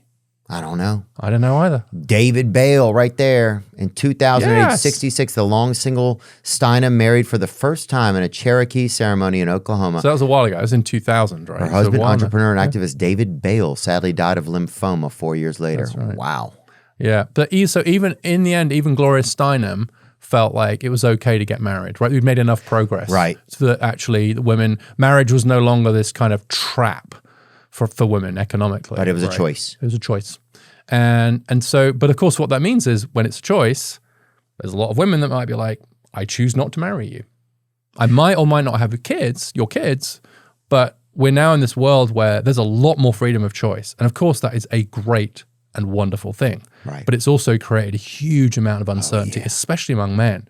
Like I think a lot of men feel now that they've been told a bunch of things that they know they shouldn't be. Shouldn't be predator, shouldn't, this sort of right, don't do this. Don't do this. Can't peep in Tom. You can't. Quite right too, right? But there's no I sometimes think that we had a long list of don'ts for men. Right. But not very many do's.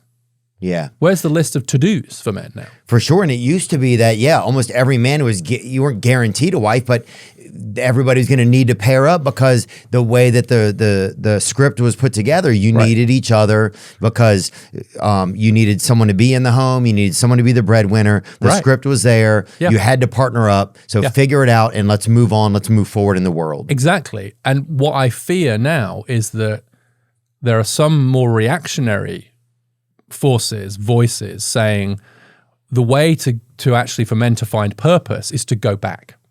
Because it's very recently that there was a world where men felt purpose, which was the world we just escaped from, where women were economically dependent on men. And so I could totally understand why this is happening, where people are saying, well, we used to know what our role was when women were economically reliant on us. Well, first of all, we ain't going back. There's no switch you could turn now, even if you wanted to. Yeah. And we don't want to. But that doesn't mean we shouldn't be doing more to help men move forward and actually having a bit of empathy for the fact that this is a difficult moment, a difficult transition for men. And so rather than kind of pointing fingers at them, we should maybe offering them the occasional helping hand. And I think that lack of empathy and understanding and awareness of the genuine suffering of many of our men has created a huge vacuum in our culture and in our society. And we need to fill it fast. Otherwise, we're going to lose more and more of our men. And we'll be right back. Wow. Very true.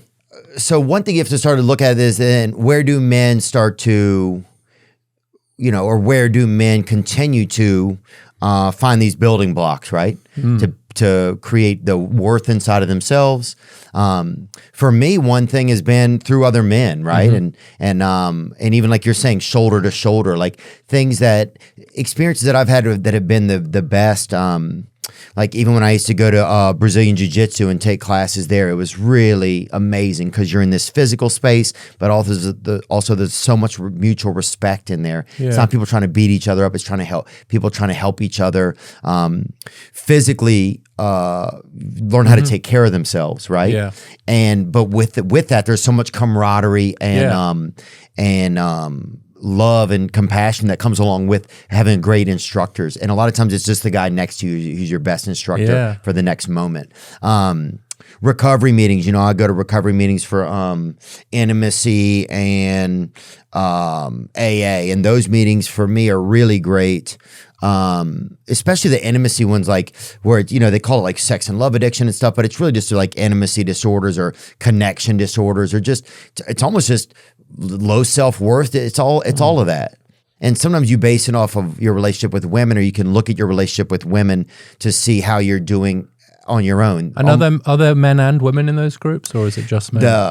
A lot of the ones I go to are just men. And it's not that I don't want women in them. It's just like I want a space where it's just men. I can be able to share openly if I'm struggling with a certain thing or how I'm feeling, or and it just be other men. It just feels and then you're not trying to like slurp on any of the chicks that are in there either. You're not trying to flirt or anything. You're just, which would seem bad given the nature of the problems that many of the men have. And you'll be shocked. It'd be like holding an AA meeting in a bar or something. Yeah, I understand that. Yeah, so but you're getting male solidarity from both. That's what you're getting, places. And that's one of the reasons I go. I go to hear other men share. I go to share, and sometimes they'll say something and like my body will just go like that. Right? It's like your shoulders drop, you breathe. It's an exhale that I didn't even know I needed to take. Yeah. It's an exhale that has just been running in the back of my subconscious for sometimes decades, sometimes hours, sometimes years, minutes. But it's something that I needed to hear. I needed to hear everything was okay. Yeah. And I needed to hear another man's voice say it. Yeah. And it helps it helps. It helps. Yeah, it's interesting. Well, thank you for sharing that. Yeah, you're I think welcome. it's But yeah, what spaces are there for men? Like it's something beautiful about that, I think. And I go back to my story about the hut, like in the bottom of the slate mine. It's like there's something. Oh yeah, there's something nice about it. Beautiful. It's quite fragile. I think that male friendships take work. I think we sometimes don't pay enough attention to them. It's actually something like I go on road trips with my best friend. Also, every year I get together with my male buddies.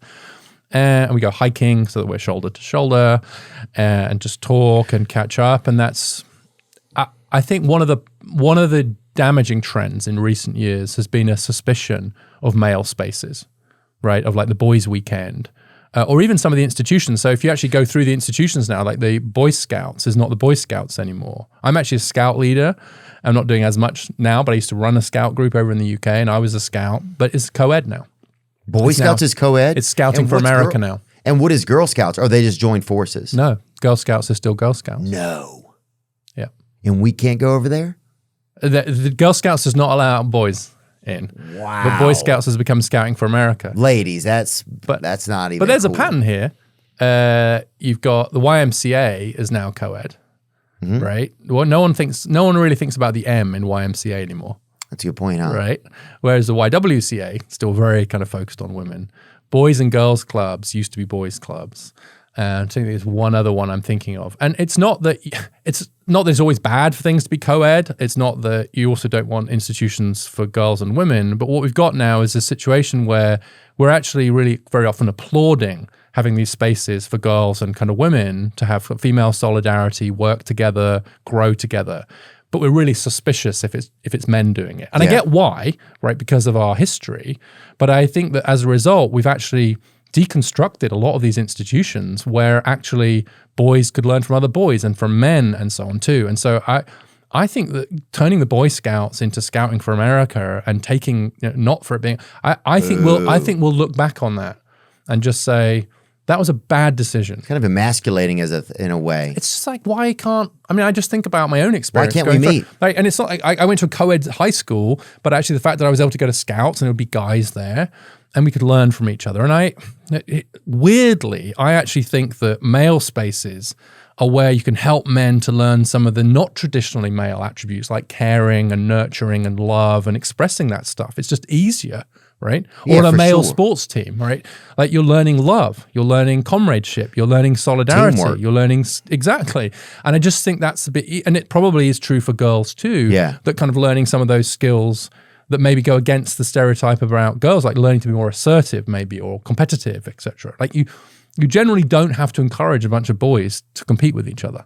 Right. They just tends to be a bit more baked in, right? It's in the nature. Yeah. Yeah, and there should be spaces where it's like, hey, men can meet up here tonight. And they used to have more of them. There was like more American Legions. There was more like VFWs. But a lot of that was military-based type stuff. It was. And since we haven't had that large of a war, I know we have conflicts and we've had some smaller wars, but I know since we haven't had such a huge conflict, there hasn't been that big band of brothers type of vibe that's brought men together so much.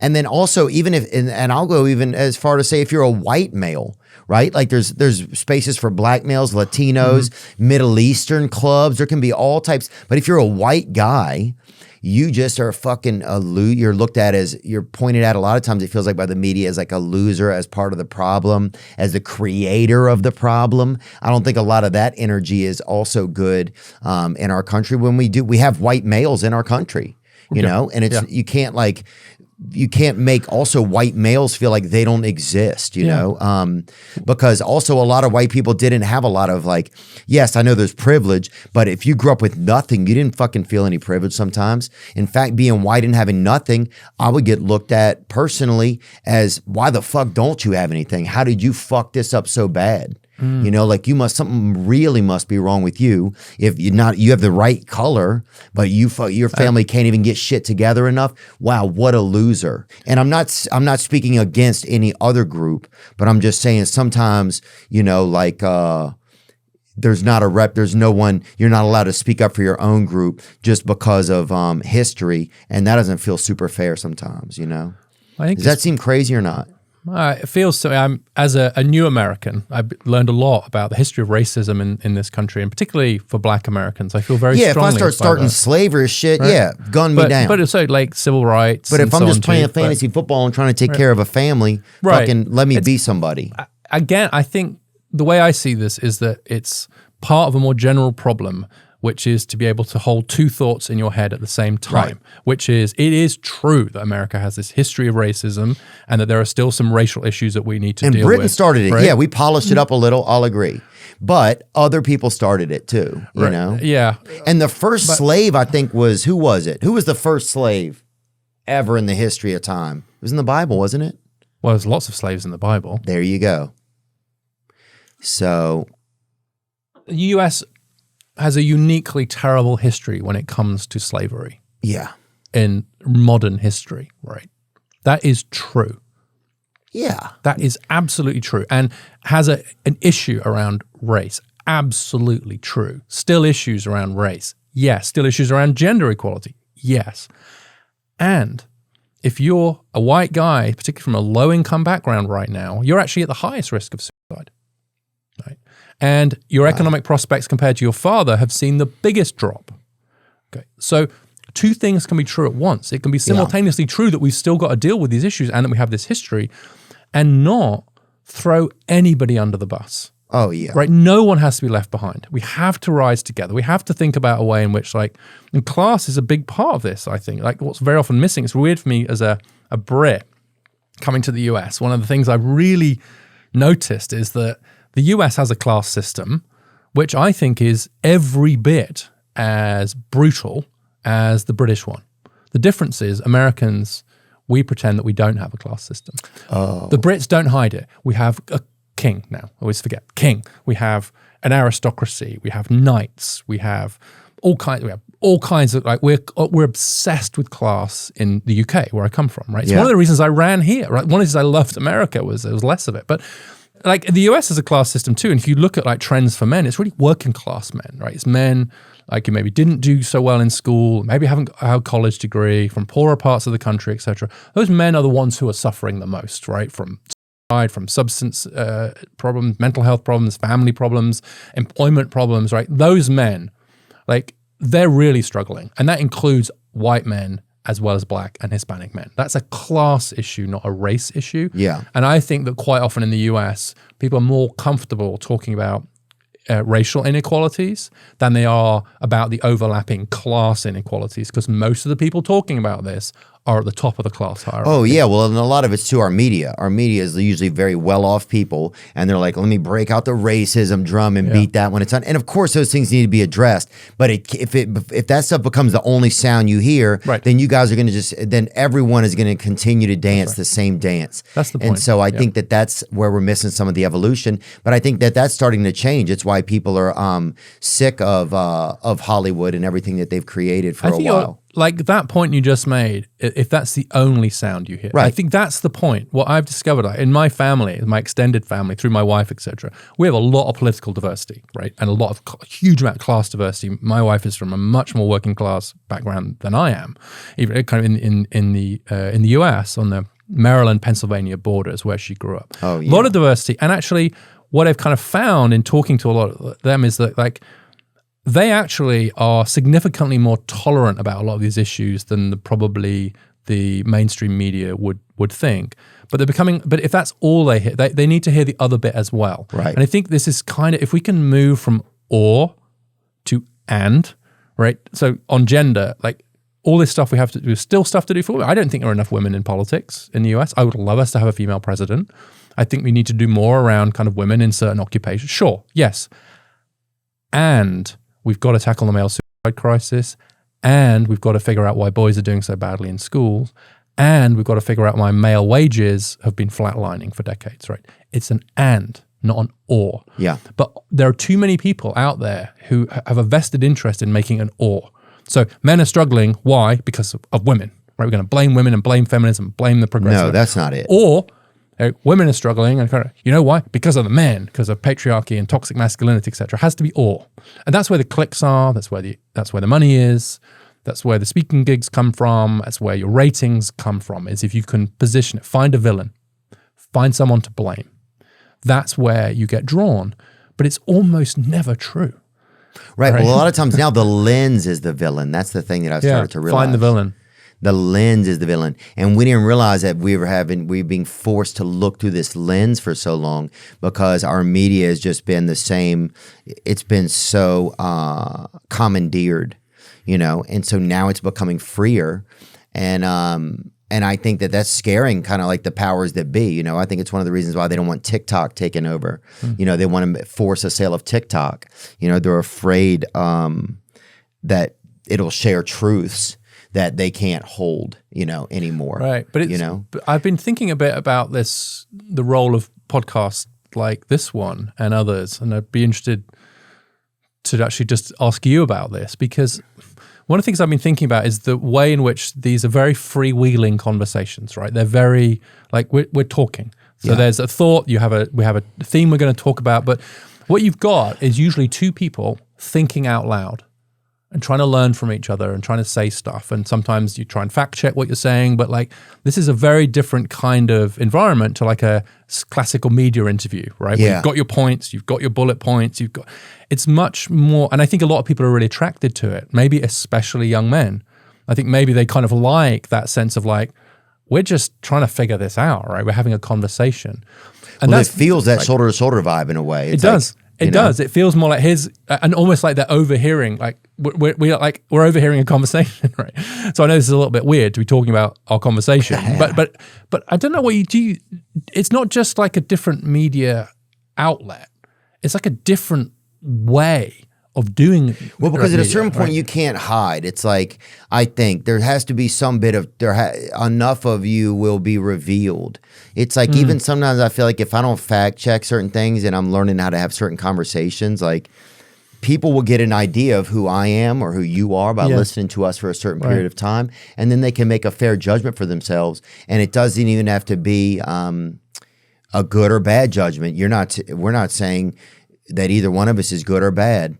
We're probably saying that we're both. We're just trying to have a conversation together. And I think as a listener, you get that. You're like, okay, I don't maybe vibe with this guy. I'm glad I got to listen to him. It gives you value for your time. So I put my time in. I'm grateful I got to listen to that person. I agree with some of the things they say. Oh, I'd never thought about that. But you also get to see people as more complete. And I think it goes back to what you're saying, like that, a lot of people can. People aren't as simple. Both things can be true all the time for a lot of people, and they are. Usually they are. Usually they are. Two things are true. And I think that's what's a lot happened with podcasts is it holds 2, 3, 4, 7 things true at the same time while you're having a conversation, which is very normal, as opposed to get this answer, get this clip, make it short, we want to get how we feel across, and that's what matters, you know. It's more like the fullness of it, right? There's this line, I've thought about this quite a bit in terms of truth. I mentioned earlier the difference between telling the truth and being truthful, like someone who's just trying to call it as they see it, trying to be truthful. When you swear to do jury service or actually to kind of do testimony, you swear, what do you swear? You swear to tell the truth, the whole truth, the truth, nothing but the truth, the whole truth. The truth, the whole truth, and nothing but the truth. Nothing but the truth. They make you triple down on it. Right, but think about that. Why don't they just say, I promise to tell the truth, right? The truth, yes, the whole truth, and nothing but the truth, right? And actually the middle one is really interesting to me because, of course, what you could do is you could go to the stand and say things that are kind of true, right? So you meet the first and the second, third, but but you're missing something out. And I think right now people are hungry for the whole truth. They're actually hungry for people to just, look, I'm saying it all. I don't agree. You might disagree with 3 of the 7 things I've said, but there's actually a kind of sense of which these conversations, I think, are trying to get at something more like the whole truth, which is more just a broader conception of it. And you have the opportunity in the space to maybe get stuff wrong, to just think out loud, to kind of come back. And that's completely at odds with the old media, which is more about, I'm going to take every word you say literally. Yeah. Right? I'm going to take a clip of it and I'm going to fact check you. And I'm going to, that's not how conversations work. And this is a very different kind of environment for conversation. I agree with you that it means you have more authenticity. But the thing I've come to value more than almost anything else when I'm talking to someone is that this person is trying to be truthful.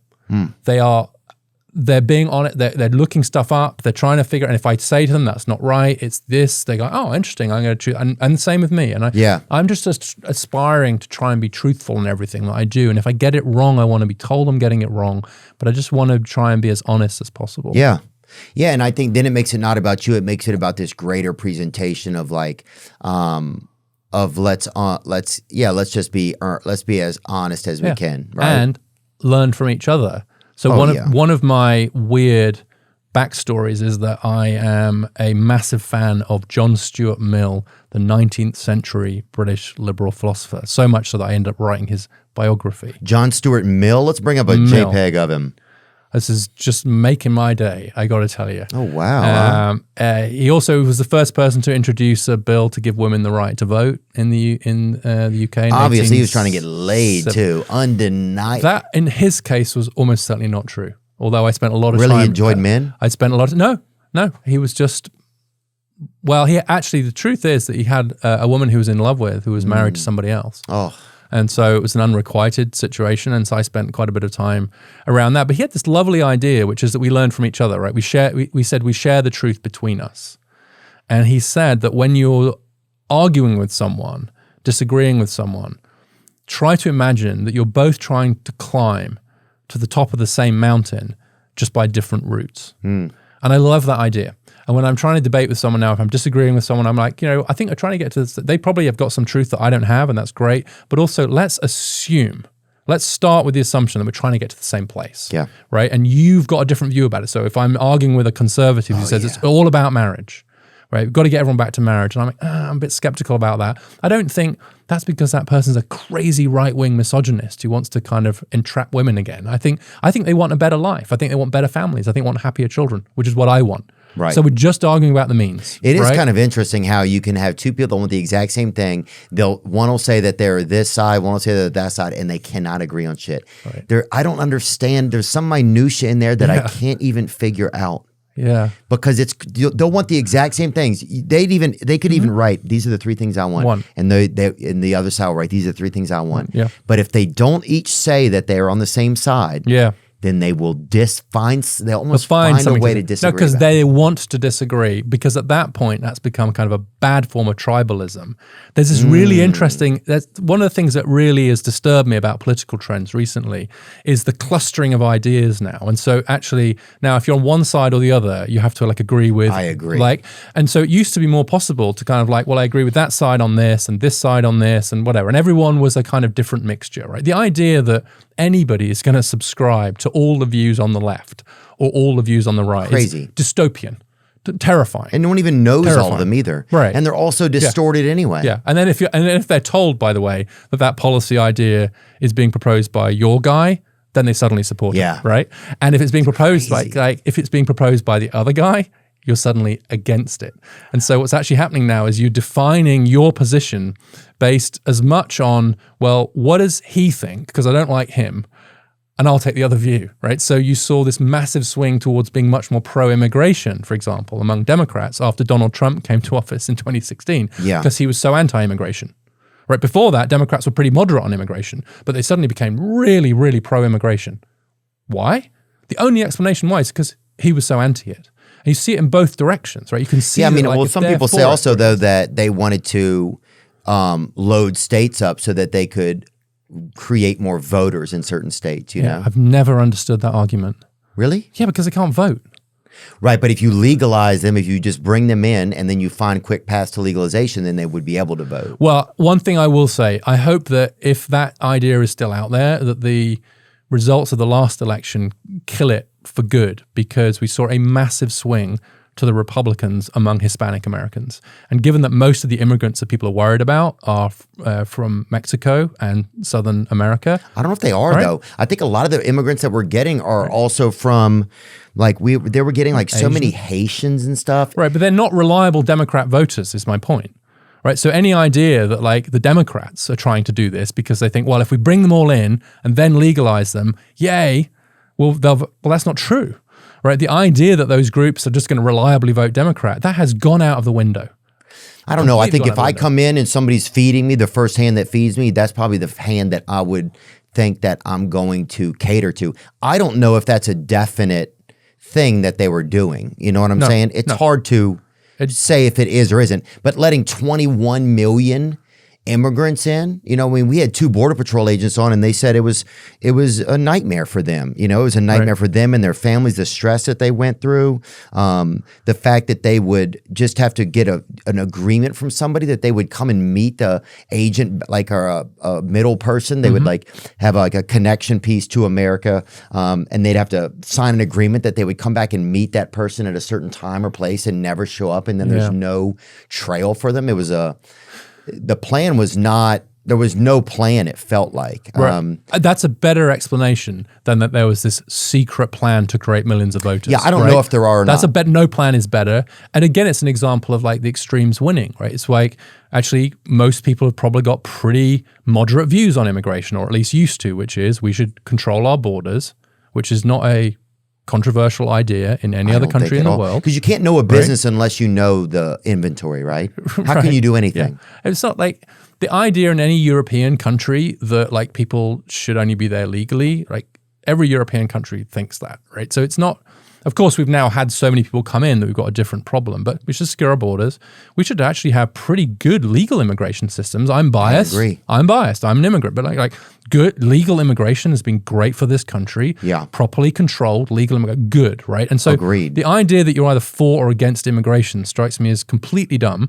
You've got to be, what kind of immigration do we need and want? Yeah, you got to think a little step further. But the trouble is, the way that our politics works right now is that you've basically either got to be like anti-immigration and anti-immigrants, or you've got to be open border. I'm exaggerating a bit, but like that's how it feels. Yeah, I agree. That's how it feels. That's another issue that we just have with this. We don't have enough parties. We don't have enough parties, and there's not enough. And I think that it's also kept that way, as you know, capitalism is just, you know, there's only so much you can do. You know, it's you can only do so much.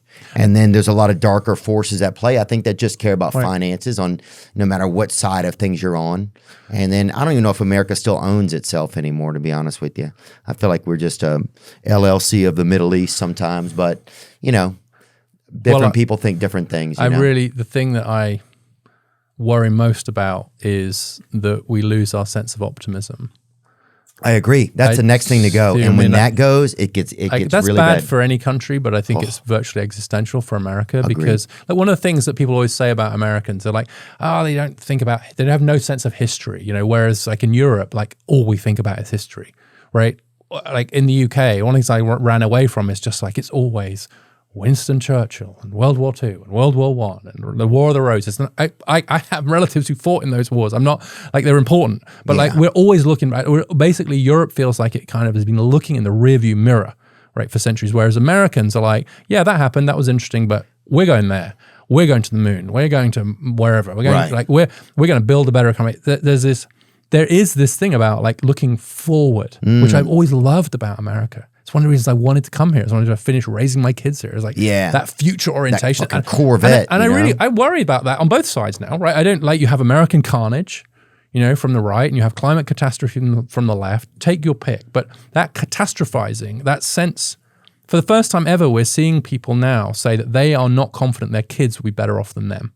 Yeah. That's a huge problem in a country like America. And I think it's based on this problem we were just talking about, which is this kind of zero-sum idea that like somehow there's only so much of something to go around, money or empathy or whatever. And so if group A is getting more of it, that means group B is getting less of it, right? So it's the same with the male-female thing. Exactly. Yeah. Like, it's like, well, like we can't, if women are doing better, maybe that's why men are doing worse. And for women to rise, men have got to fall, like crazy stuff. But people think that. Same on immigration, by the way. People think more immigrants, bad for America, etc. We're all constantly thinking about zero sum, whereas America at its best has always been positive sum. In other words, we can grow. Right. We grow the cake and argue less about how to divide it up. We can all be more. We can get better. We can get bigger and like all rise. And I think that's been lost, not least on gender. But let's talk about some escapes for men. Let's talk about how do men, you know, how do we combat like some of this illness? Because men are resilient, men are warriors, I believe, in our hearts and in our spirits. And I believe that I've seen enough connectivity amongst men that we want to move forward, right? Yeah. And we want to do it together. Yeah. What are ways that you recommend? Well, we've talked about male spaces and having like groups and spaces for men. I think Right. that's So hugely starting one important. of those is good. If you Yeah, want. and if you're like, and you're seeing that, there's this thing called the men's sheds movement. Have you heard of that? It's coming over from Australia. It's just guys who get into like a shed and start fixing stuff together. Really bring it up. Shoulder to shoulder, the men's sheds movement. Oh, I love and it's this. basically about like guys and they get in a shed and they fix stuff, right? And it's very male because it's about fixing stuff. U.S. Men's Shed Association has partnered with Grouper to offer eligible members age 65 or older payments for staying healthy and socially active. Okay. So the men's sheds, can you do an image of it? Just U.S. Men, can we just do men's shed movement images? Oh, there's some fellas right there building a little, like, because like when men, what is that, a birdhouse or something? men have to be doing something else while they're Shift a robe right while there. they're being together, right? Not like it's just, Right. It's just harder for us to just be together. Like when was the last time a friend of yours said, "Let's just meet for a coffee and then sit down and stare at each other for 2 hours"? Yeah, that guy is obviously trying to be like sexy buddies or whatever, I think. And I think, yeah, you got to find something to do together, paint something, look for something. Let's go look for something. Be of service. Yes. Find service. I think that's hugely important. Boys and girls, like join your local Boys and Girls Club chapter. Yep. You can volunteer there. Yep. What's another You one? can be a Somebody champion. said? Like you can be, you can be like a big brother. Yeah, that was a good one. I'm just going through the process for that myself. Congrats. Signing up to do that because Yeah, I think wanna do like, that. Being like just. I know you talked to Scott about this, but just being a presence, I think, is hugely important. And like raising other people's kids, like there's this line: "It takes a village to raise a child." Yeah. That's true, but here's the thing: some of the villagers need to be men. And like we're in that village and we're helping to raise those kids, our neighbors' kids. You know, it does that statement that it takes a village is right. Oh, you don't realize as a parent, if there's a kid hanging out of your house sometimes, one of your kids' friends or something, you have a ton of influence on that kid. Totally. I mean, I got so much influence from most of my influence. You realize how important, how many men there are out there who sometimes just kind of need to be asked. There was this example happened in a school. I think it was a predominantly black school. And they had this day where they were going to teach the boys how to tie a tie. And the dads were going to come in with their sons and kind of teach their sons how to tie a tie. But then they realized that half the dads were not there. Half the boys didn't have fathers. Or their fathers were in prison or they'd gone away or whatever. And so they then really realized this was going to be a huge problem because they were some of the boys were going to have their dad come in and do it and the others were going to feel left out. So they just did a call out to the community. I think I don't even know what it was, like a Facebook call. Like, could we get some volunteers? We just need some men to kind of come in and help these boys. They had something like 5 times as many men as they needed to. These guys just all came. It's really beautiful. So men are looking for it. Yes, just need to be sometimes asked and called. And the other thing I'll say, because we haven't had a chance to talk about this yet, is that the fact that male teachers have become so much less common, I think, is a real problem. Yeah. It's gone from 33% male in the 80s to 23% male now, and it continues to fall. And I think that's a problem for all kinds of reasons. I think that for boys to sort of see men in the classroom, to actually have them as role models, also to see that education is a thing that like men care about as well. Oh, that's a great point. Yeah, As one well of my as women. greatest influences was this guy, Charles Alder. He was my teacher. He was missing a finger. And, but How did he lose his finger? you know what happened to him? He was at a baseball game cheering on his son. He stood up. His wedding ring got caught on a piece of metal on the bleachers and pulled his finger right off. I wish I hadn't asked now, but God bless him. Pretty crazy. And my dad was missing a finger. And so I just related. I was like, oh, God wants these men without fingers to love me or whatever. You know, that's how I was thinking as a kid. It was just crazy. But that's how you think as a kid. Yeah. Okay. So he was a huge influence on you, Yeah. right? And He was like... same for me. I had this teacher, Mr. Wyatt, English teacher, and up until that point, we were all like, words and poems. Yeah, and, well, Wyatt's a girls, fucking, a bunch of 15, 16-year-old boys. And then we had Mr. Wyatt, and Mr. Wyatt was a Korean War veteran. He was a bus driver in part-time. He was total curmudgeon. And he had us reading. Korean bus driver sounds very risque. He was a Korean veteran. He'd fought in the Korean War. veteran. Sorry, so he'd fought in the Korean War, yeah. And he was just like this curmudgeonly guy. But he had us reading this poetry, and he loved it so much that we ended up loving it and getting into it. And I was like, maybe this whole writing words thing. I used to be in remedial English way back before that, but maybe it's maybe guys can do this too. yeah, And it was a baby. huge change for me. And I mentioned before that, my son is now is teaching in Baltimore City. That's one, but we're like missing about 1 million men if we were to get close to a gender equality. I'm not saying we'll get to that, but I think that the best answer to sort of some of the problems that a lot of boys have got is real, living, flesh and blood men in their lives, their dads, their neighbors, their uncles, but also their teachers. And the other thing male teachers do, they coach. Between 30 and 40% of male teachers are also coaches, much higher than for women. For all kinds of reasons we could go into. But the point is simply that for every male teacher, you get like half a coach, right? And so if we want more male coaches to be coaching our boys' sports teams, etc., we need more male teachers. And I can't believe that we're just letting the share of male teachers just go down and down and down and down, and no one's doing anything about it. Especially when we had a great TV show here called Vice Principals or whatever.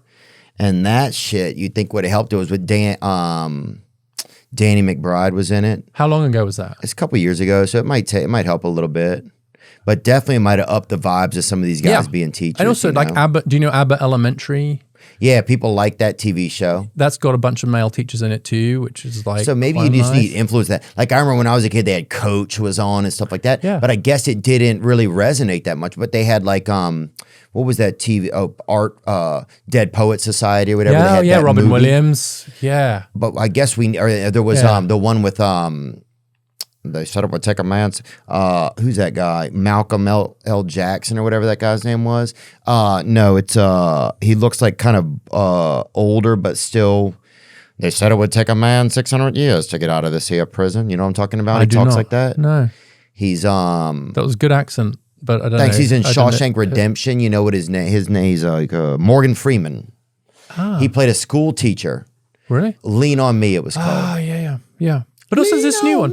There's this other one, The Holdovers, a couple of years ago, with Paul Giamatti. Is that saying his name right? Yes, I saw that. Yeah, and Holdovers again, was it's like really good.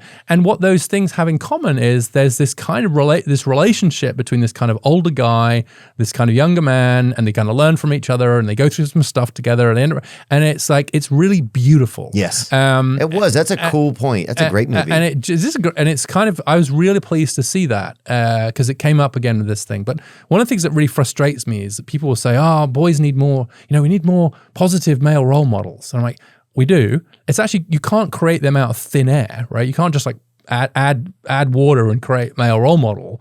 But one thing we could do is make sure we have a lot more men in our schools. Right, that's something that we could do. We could have scholarships, we could have outreach programs, we could be incentivizing men. We could also be making it much easier to become a teacher as like a second career. Because one of the things that we know is that men are much more likely to go into teaching later. Right? They do something else first and then go. But it's really hard to do that. Well, it shouldn't be that hard. No, I agree with that. That's a great point. So we'll start, instead of lamenting the lack of male role models, Right. how about having more male teachers? And I would love it if more politicians, I actually kept waiting for Tim Walz on the Democrat side. We asked him to come on here. We asked him and Kamala to come on here, but I would have loved to have talked with Tim Walz. Tim Walz would have been a perfect person to kind of lead that campaign, wouldn't he? To It's his whole interview. He seemed like this cheery kind of guy, But he's like high school teacher. Yeah. So he was the first actually career public school teacher to run for such high office. He was also a coach.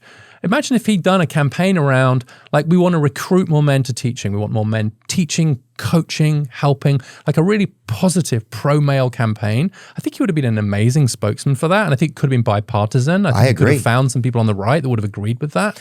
Yeah, I think, I don't know if it felt like all the time like he was making all of his own choices. That's the only thing about some of these parties. You start to wonder. Too much control. If there's bigger powers, and then you're like, and you can feel that sometimes it feels like, but I don't know. Sometimes you can't. It's back to this point about the different media environment now, right? Which is this freewheeling, be authentic, like just go with the flow. Kind of environment now. I think people like watch the politicians in those environments so they can make a judgment about what kind of person they are. It's not scripted. Right. They get a feel for them. They get a feel for them. Exactly. Yeah, and some of them asked, they're like, do we get edit or something? Like Timothy Chalamet came on, they didn't ask for one edit. They didn't ask to look at anything. They didn't ask. I was like, that's wild, I mean, but they didn't. And then we've had other people come on and their agent or whatever, we get all fucking nitpicky or whatever, some little fucking lizard. And ask to edit stuff out? or just like say certain things. Now, look, I didn't know that was an option. If something horrible happens, somebody dies or something, we'll edit it out. You know, it's like we don't want something horrible or somebody turning blue. You know what I'm talking about? Somebody can't breathe or whatever. Like, yeah, we're not going to fucking sit there and ask questions to somebody who doesn't have. But anything short of that. Like, so if I die O2 right now, to their brain, you might edit that out. But anything else I do, like, but it's just crazy that you know, no, you can't control it. But actually, this is what happened. I think this is a great example, right? Before he was selected, like Waltz. He was like famous for being, you know, he did the weird thing and he was quite, you know, he just he was odd. He was like, but no, he described the Republicans as weird. That's what I mean. Like he just had a certain, like, I think that's what, but actually what happened was that then he was like told to be super careful. And you get these politicians, they sometimes remind me, like, they're like a guy carrying an incredibly precious vase across a polished floor. You know, they're so terrified they're going to slip and say the wrong thing, right? And that kind of, everyone's like, be disciplined. Don't say anything wrong. We don't want to screw up the news cycle. Don't have a gaffe. Don't say something breathe. stupid. Exactly. Just stand still.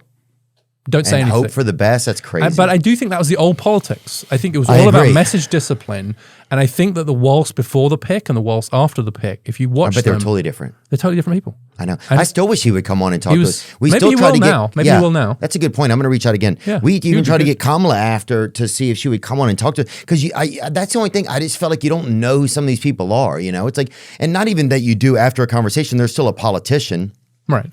But at a certain point, you just can get a feel for them. And also people at home can just get a feel. You know, it's just you want a little bit more feel these days. You had Bernie on recently, right? Yeah, it was great. Have you had him on before? We had so much fun. No, I'd have him on again, though, dude. We had a blast. We just have so many things that, you know, we both care about, it seems like. Yes, so places that men can get involved. It's like Big Brother program. Like, do know this about Big Brother program. If you're only going to be in town for like a couple weeks, make sure it's going to be a place where you're going to be able to commit. Like, because you're saying to a child or something, I'm going to be there every other week or every 2 weeks. At least a year. In fact, the evidence is that if you do it for less than a year, it's actually harmful. Right. Better to not do it at all. Right. If you can't do it for a year. So that's something right there. And even just men getting together to like take a walk together, think together, you know, spend time together. It's like, how do we start to build those new things? Yeah. And also some of that is like the cycle has changed. You know, a lot of our energy came from wars and stuff, you know, and there were a lot more bowling leagues. There's a book, it's called Bowling Alone, maybe? Yep, Robert Putnam. Yeah. All about what he calls social capital, which is basically just this connection and community and how important that is for people. And he talks about the decline of bowling leagues, which are basically just structures through which to have this solidarity, right? Yeah, it's just hiding from your wife for an hour and you and your buddies calling each other fat, right? But that's what men need sometimes, right? But you can't say to your wife, I'm going out to just hang out with the guys and call each other fat. You have to say, I've got bowling tonight, right? That has to be a thing, right? Yes. I've got darts tonight. I've got kind of whatever. It's a thing, right? It's not just, we can't just say, I'm just getting, maybe a bit more now, but like you needed like and I think it's a deeper truth that men do need a reason sometimes to kind of be together. And that's just okay. Right. You don't want to tell your wife, I'm just going to hang, you know, it's like, I'm going to do something. That's a man thing too, is doing something. Like we're creatures that are supposed to be in action, right? It's like the more sedentary I get, you know, like I just notice that. It's like if I do the next right thing I'm supposed to do, everything goes fine. The second I stand around and think, it's like things get a little weird. Yeah, just a bit of forward momentum, right? Do the next thing. Yeah, it's just keep it moving, man. And it does help. It helps you. But then, but what was I thinking of? Oh, I wrote down, was I making a point there or no? I can't remember. I wrote down this question because I thought a lot about this, like men and women stuff, right? Okay. And I'm glad that we talked a lot about it, like just because, women have had this sort of evolution in a way, societally and financially, and they had to do that. It felt like to get more respect, and maybe if there'd been a different respect in the beginning, things could have been different. But we live in a capitalistic society type of thing, and so I wrote down what I wanted to say because it was too hard for me to remember and say. So I was saying, it seems like through the feminist movements and trying to make more gender equality, close the income gap, etc., that women were striving to have what men had, such as more income, such as more equitable treatment, such as being able to strive in the workforce, having more access to educational opportunities, etc. That women wanted more power, or what was conceived of as power. And in a capitalistic society, money is power. But is it really power, though? I think it is pretty lonely and disconnected when men achieve the status of being powerful, either through a lot of recognition or wealth, or just producing a lot in general. I'm not saying that men could not have this type of power and not be connected to the world around them and people around them, but I think for most men, it was basically lonely and disconnected. Is this what women really want when it comes to equitable treatment, etc., or having the same opportunities for financial success and upward mobility? Do women really want what men have or had? I wonder if women are really the ones that, generally speaking, have it right as far as being connected to others, being able to communicate better generally, and providing more of a home in the sense of a settled space around themselves wherever they go or wherever they are. I think it's interesting that in trying to balance out male and female, the female wants to move towards the male. I get it, but I just wonder if maybe it made more sense to have the male move towards the female. And I don't mean that men should be women. What I do mean, though, is that these attributes that women seem to possess, based primarily on their sex and some gender roles, seem to be more fulfilling overall. So wouldn't it make more sense that the men would move a little closer to them, or the women would tout that what they have is good enough and it is best, instead of going ahead and trying to get what the men have? Like I said, I get it, and I can understand why women want what they perceive men as having. I just wonder if that's really the best direction for women and for children and for men and boys and for people in general. Do we really want to show our children that women can dominate and produce in the same ways that men can? Personally, I don't really think so. I think men have it wrong. I think that the men should be masculine and women should be feminine, but I think that the expression of masculinity, generally speaking, in our society has been kind of weak and kind of disconnected, and honestly, sometimes kind of dumb. Sorry, that was so much words. No, it's good. But I just did. I was trying to I was like, I can't remember this, but this is like what I think. Like it's not a clown on women or that their journey or anything. It's just like what are we all really looking for? You know? Yeah, I think we're at a really important moment for that. I think I see the movement of the last, let's say, 50 years.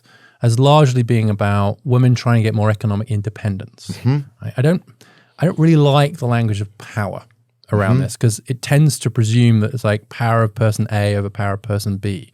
It's much more like opportunity, independence, chance to flourish. Yes. To be you. To let to yourself rise. be seen, to let your, yes. And that's and to feel equal, to feel like, I can do these things as well. To get equal respect. 100%. Right? And I feel like we've been, so I think this sense of like, if you think about the more female virtues, to use your framing as being more about like care and connection and so on, and the more male ones being around kind of material, money, etc. I do think that it was quite right for women to have more opportunities to acquire more of that economic opportunity. Yes. Right? And economic independence. Quite right. Now, I think that we might see the next 50 years are about some of the movement in the other direction, which is that men also learning that like it's not actually just getting to the top of the economic ladder. It's like that's not what life is about. It's important to provide. It's important to bring material resources to your family, to your tribe, to your community, but it's also important to have those relationships and that care. And if that's seen as more of a female virtue, then I agree that we might see a little bit more movement now of men towards women. But in the end, it's just about creating opportunities for all of us to be able to flourish and to rise and to do that together. Yeah. And to have equal respect for what we each choose to do. That's the biggest. Without one set being dependent on the other, without one group having power over the other, without one group being seen to be better than the other, or one set of virtues being better than the other. Yeah. And instead to just say, look, we're all, in the end, I hope that my work focusing on boys and men is partly in the end humanism. It's partly about the end, like we want to get to a world where we're all able to kind of flourish together. And we're not going to get there if we pretend there are no differences between men and women. We're not going to get to equality through androgyny, right? Pretending there are no differences between men and women, right? But we can learn from each other.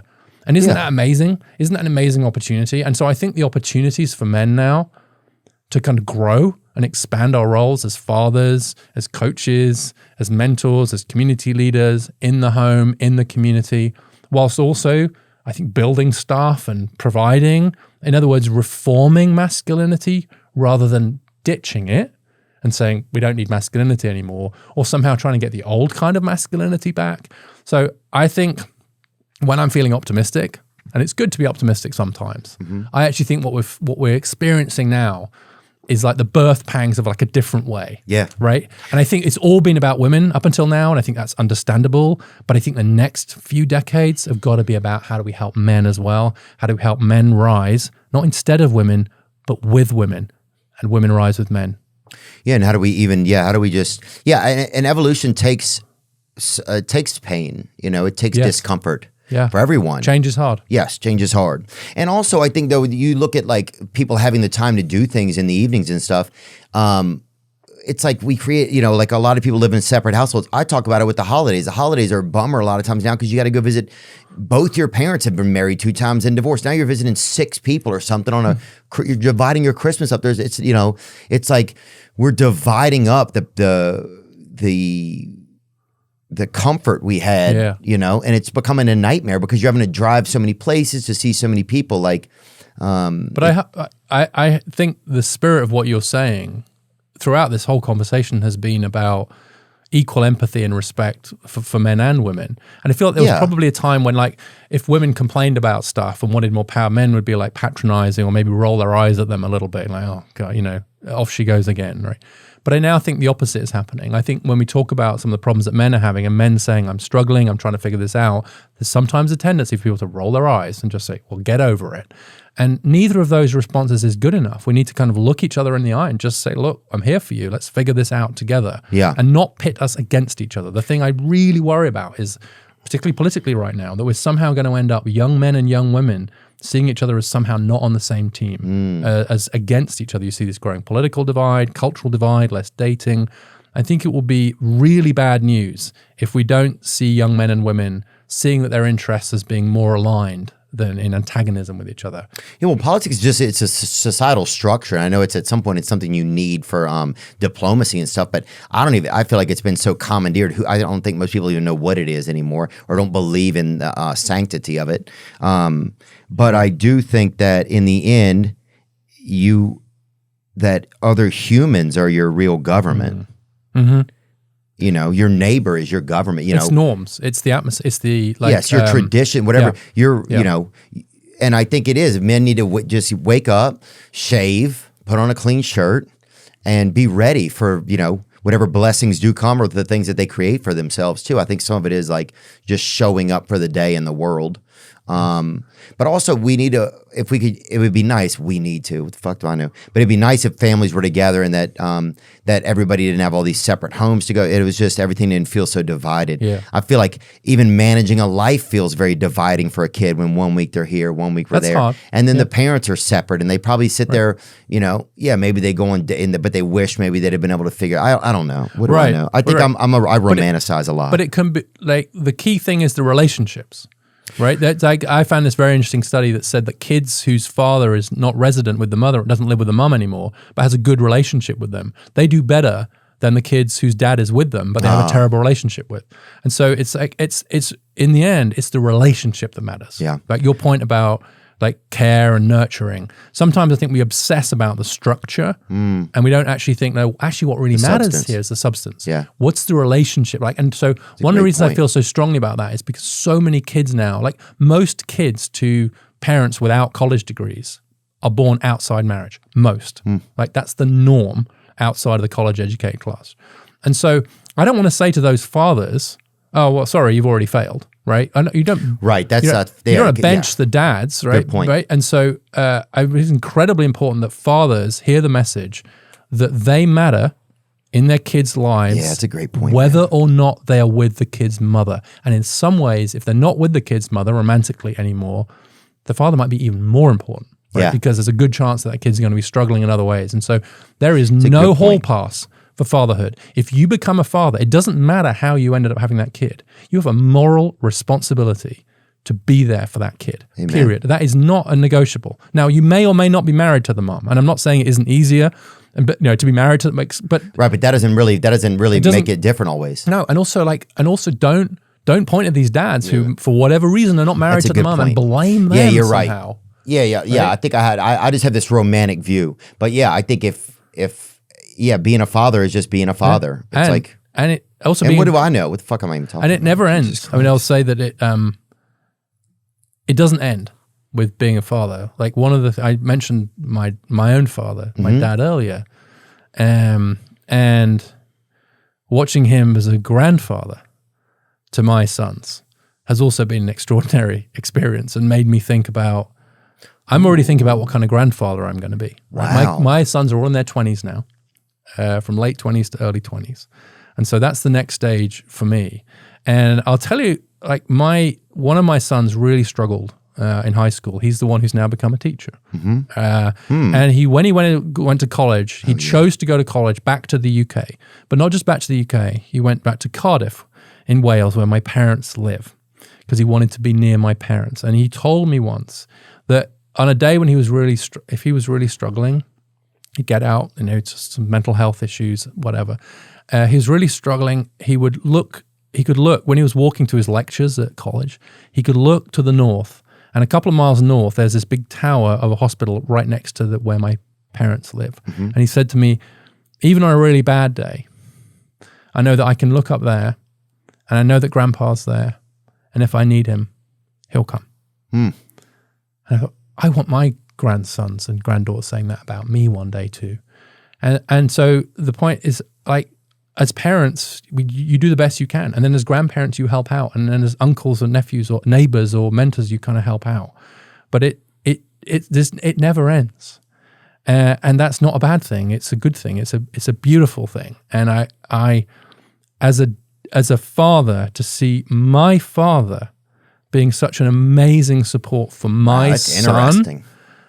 Because you're in the middle. I'm in the middle. And guess what? Sometimes maybe granddad is going to be the better person for your son in this moment than you are. And what an amazing blessing that is to have that. I feel so incredibly fortunate that my kids have had that opportunity to have that relationship with their grandparents. So I've gone from thinking, oh God, really? Grandfather? I have to do it all over again? Really? To being like, you know what? Yeah, this could be good. Yeah, I just appreciate you thinking about this stuff with Richard. And I know there's a lot of other things we could talk about too, about recovery programs and 12-step. We could save that for another conversation. Anytime. I feel like this has been a nice conversation and just some good food for thought, and not to harp on man or what's going on. And if you feel uncomfortable, it's like, I think there's a sense inside of a lot of us of like, what do we do? Where is my purpose? And where's that coming from? And that's okay. Yeah. Thank you. I've really, really enjoyed this. Me too, Richard. I appreciate it. Richard Reeves, you have books out, don't you? Yeah, of boys and men. Okay. Excellent. And how do people, if people want to get involved with your organization, what do they just donate? Is there volunteer possibilities, or what are the things? Donations would be great. But so it's aibm.org, aibm.org. There is a donate button there. We'd love your support. But also the main thing is just to be part of this conversation.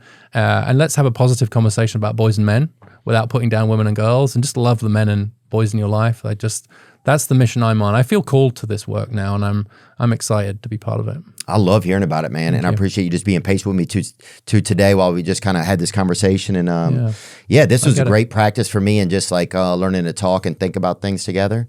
It's amazing that you want to get more into this space. Thank you. Well, yeah, it's just so important, man. And I'm going to have an ad too at the end of this for Valor Recovery. It's a sexual sex and love addiction group that we that I associate with. And so if you're struggling with porn addiction and that sort of thing, or intimacy disorders, anything, if you are just struggling with something, we can that's a great program right there. And my great friend Steve started it, and I've been in recovery with him for years, and just blessed, man, blessed to be on this journey, and just know that other men are on it too and trying to figure it out, and stay alive, dude. It kind of gives you some, you know what's weird? It kind of gives you a little bit of purpose. Yeah. You know what I'm saying? Yeah, no. And that life without purpose is not life. It sure isn't, man. Thank you so much, Richard Reeves. Thank you. You bet. Now I'm just floating on the breeze, and I feel I'm falling like these leaves. I must be cornerstone.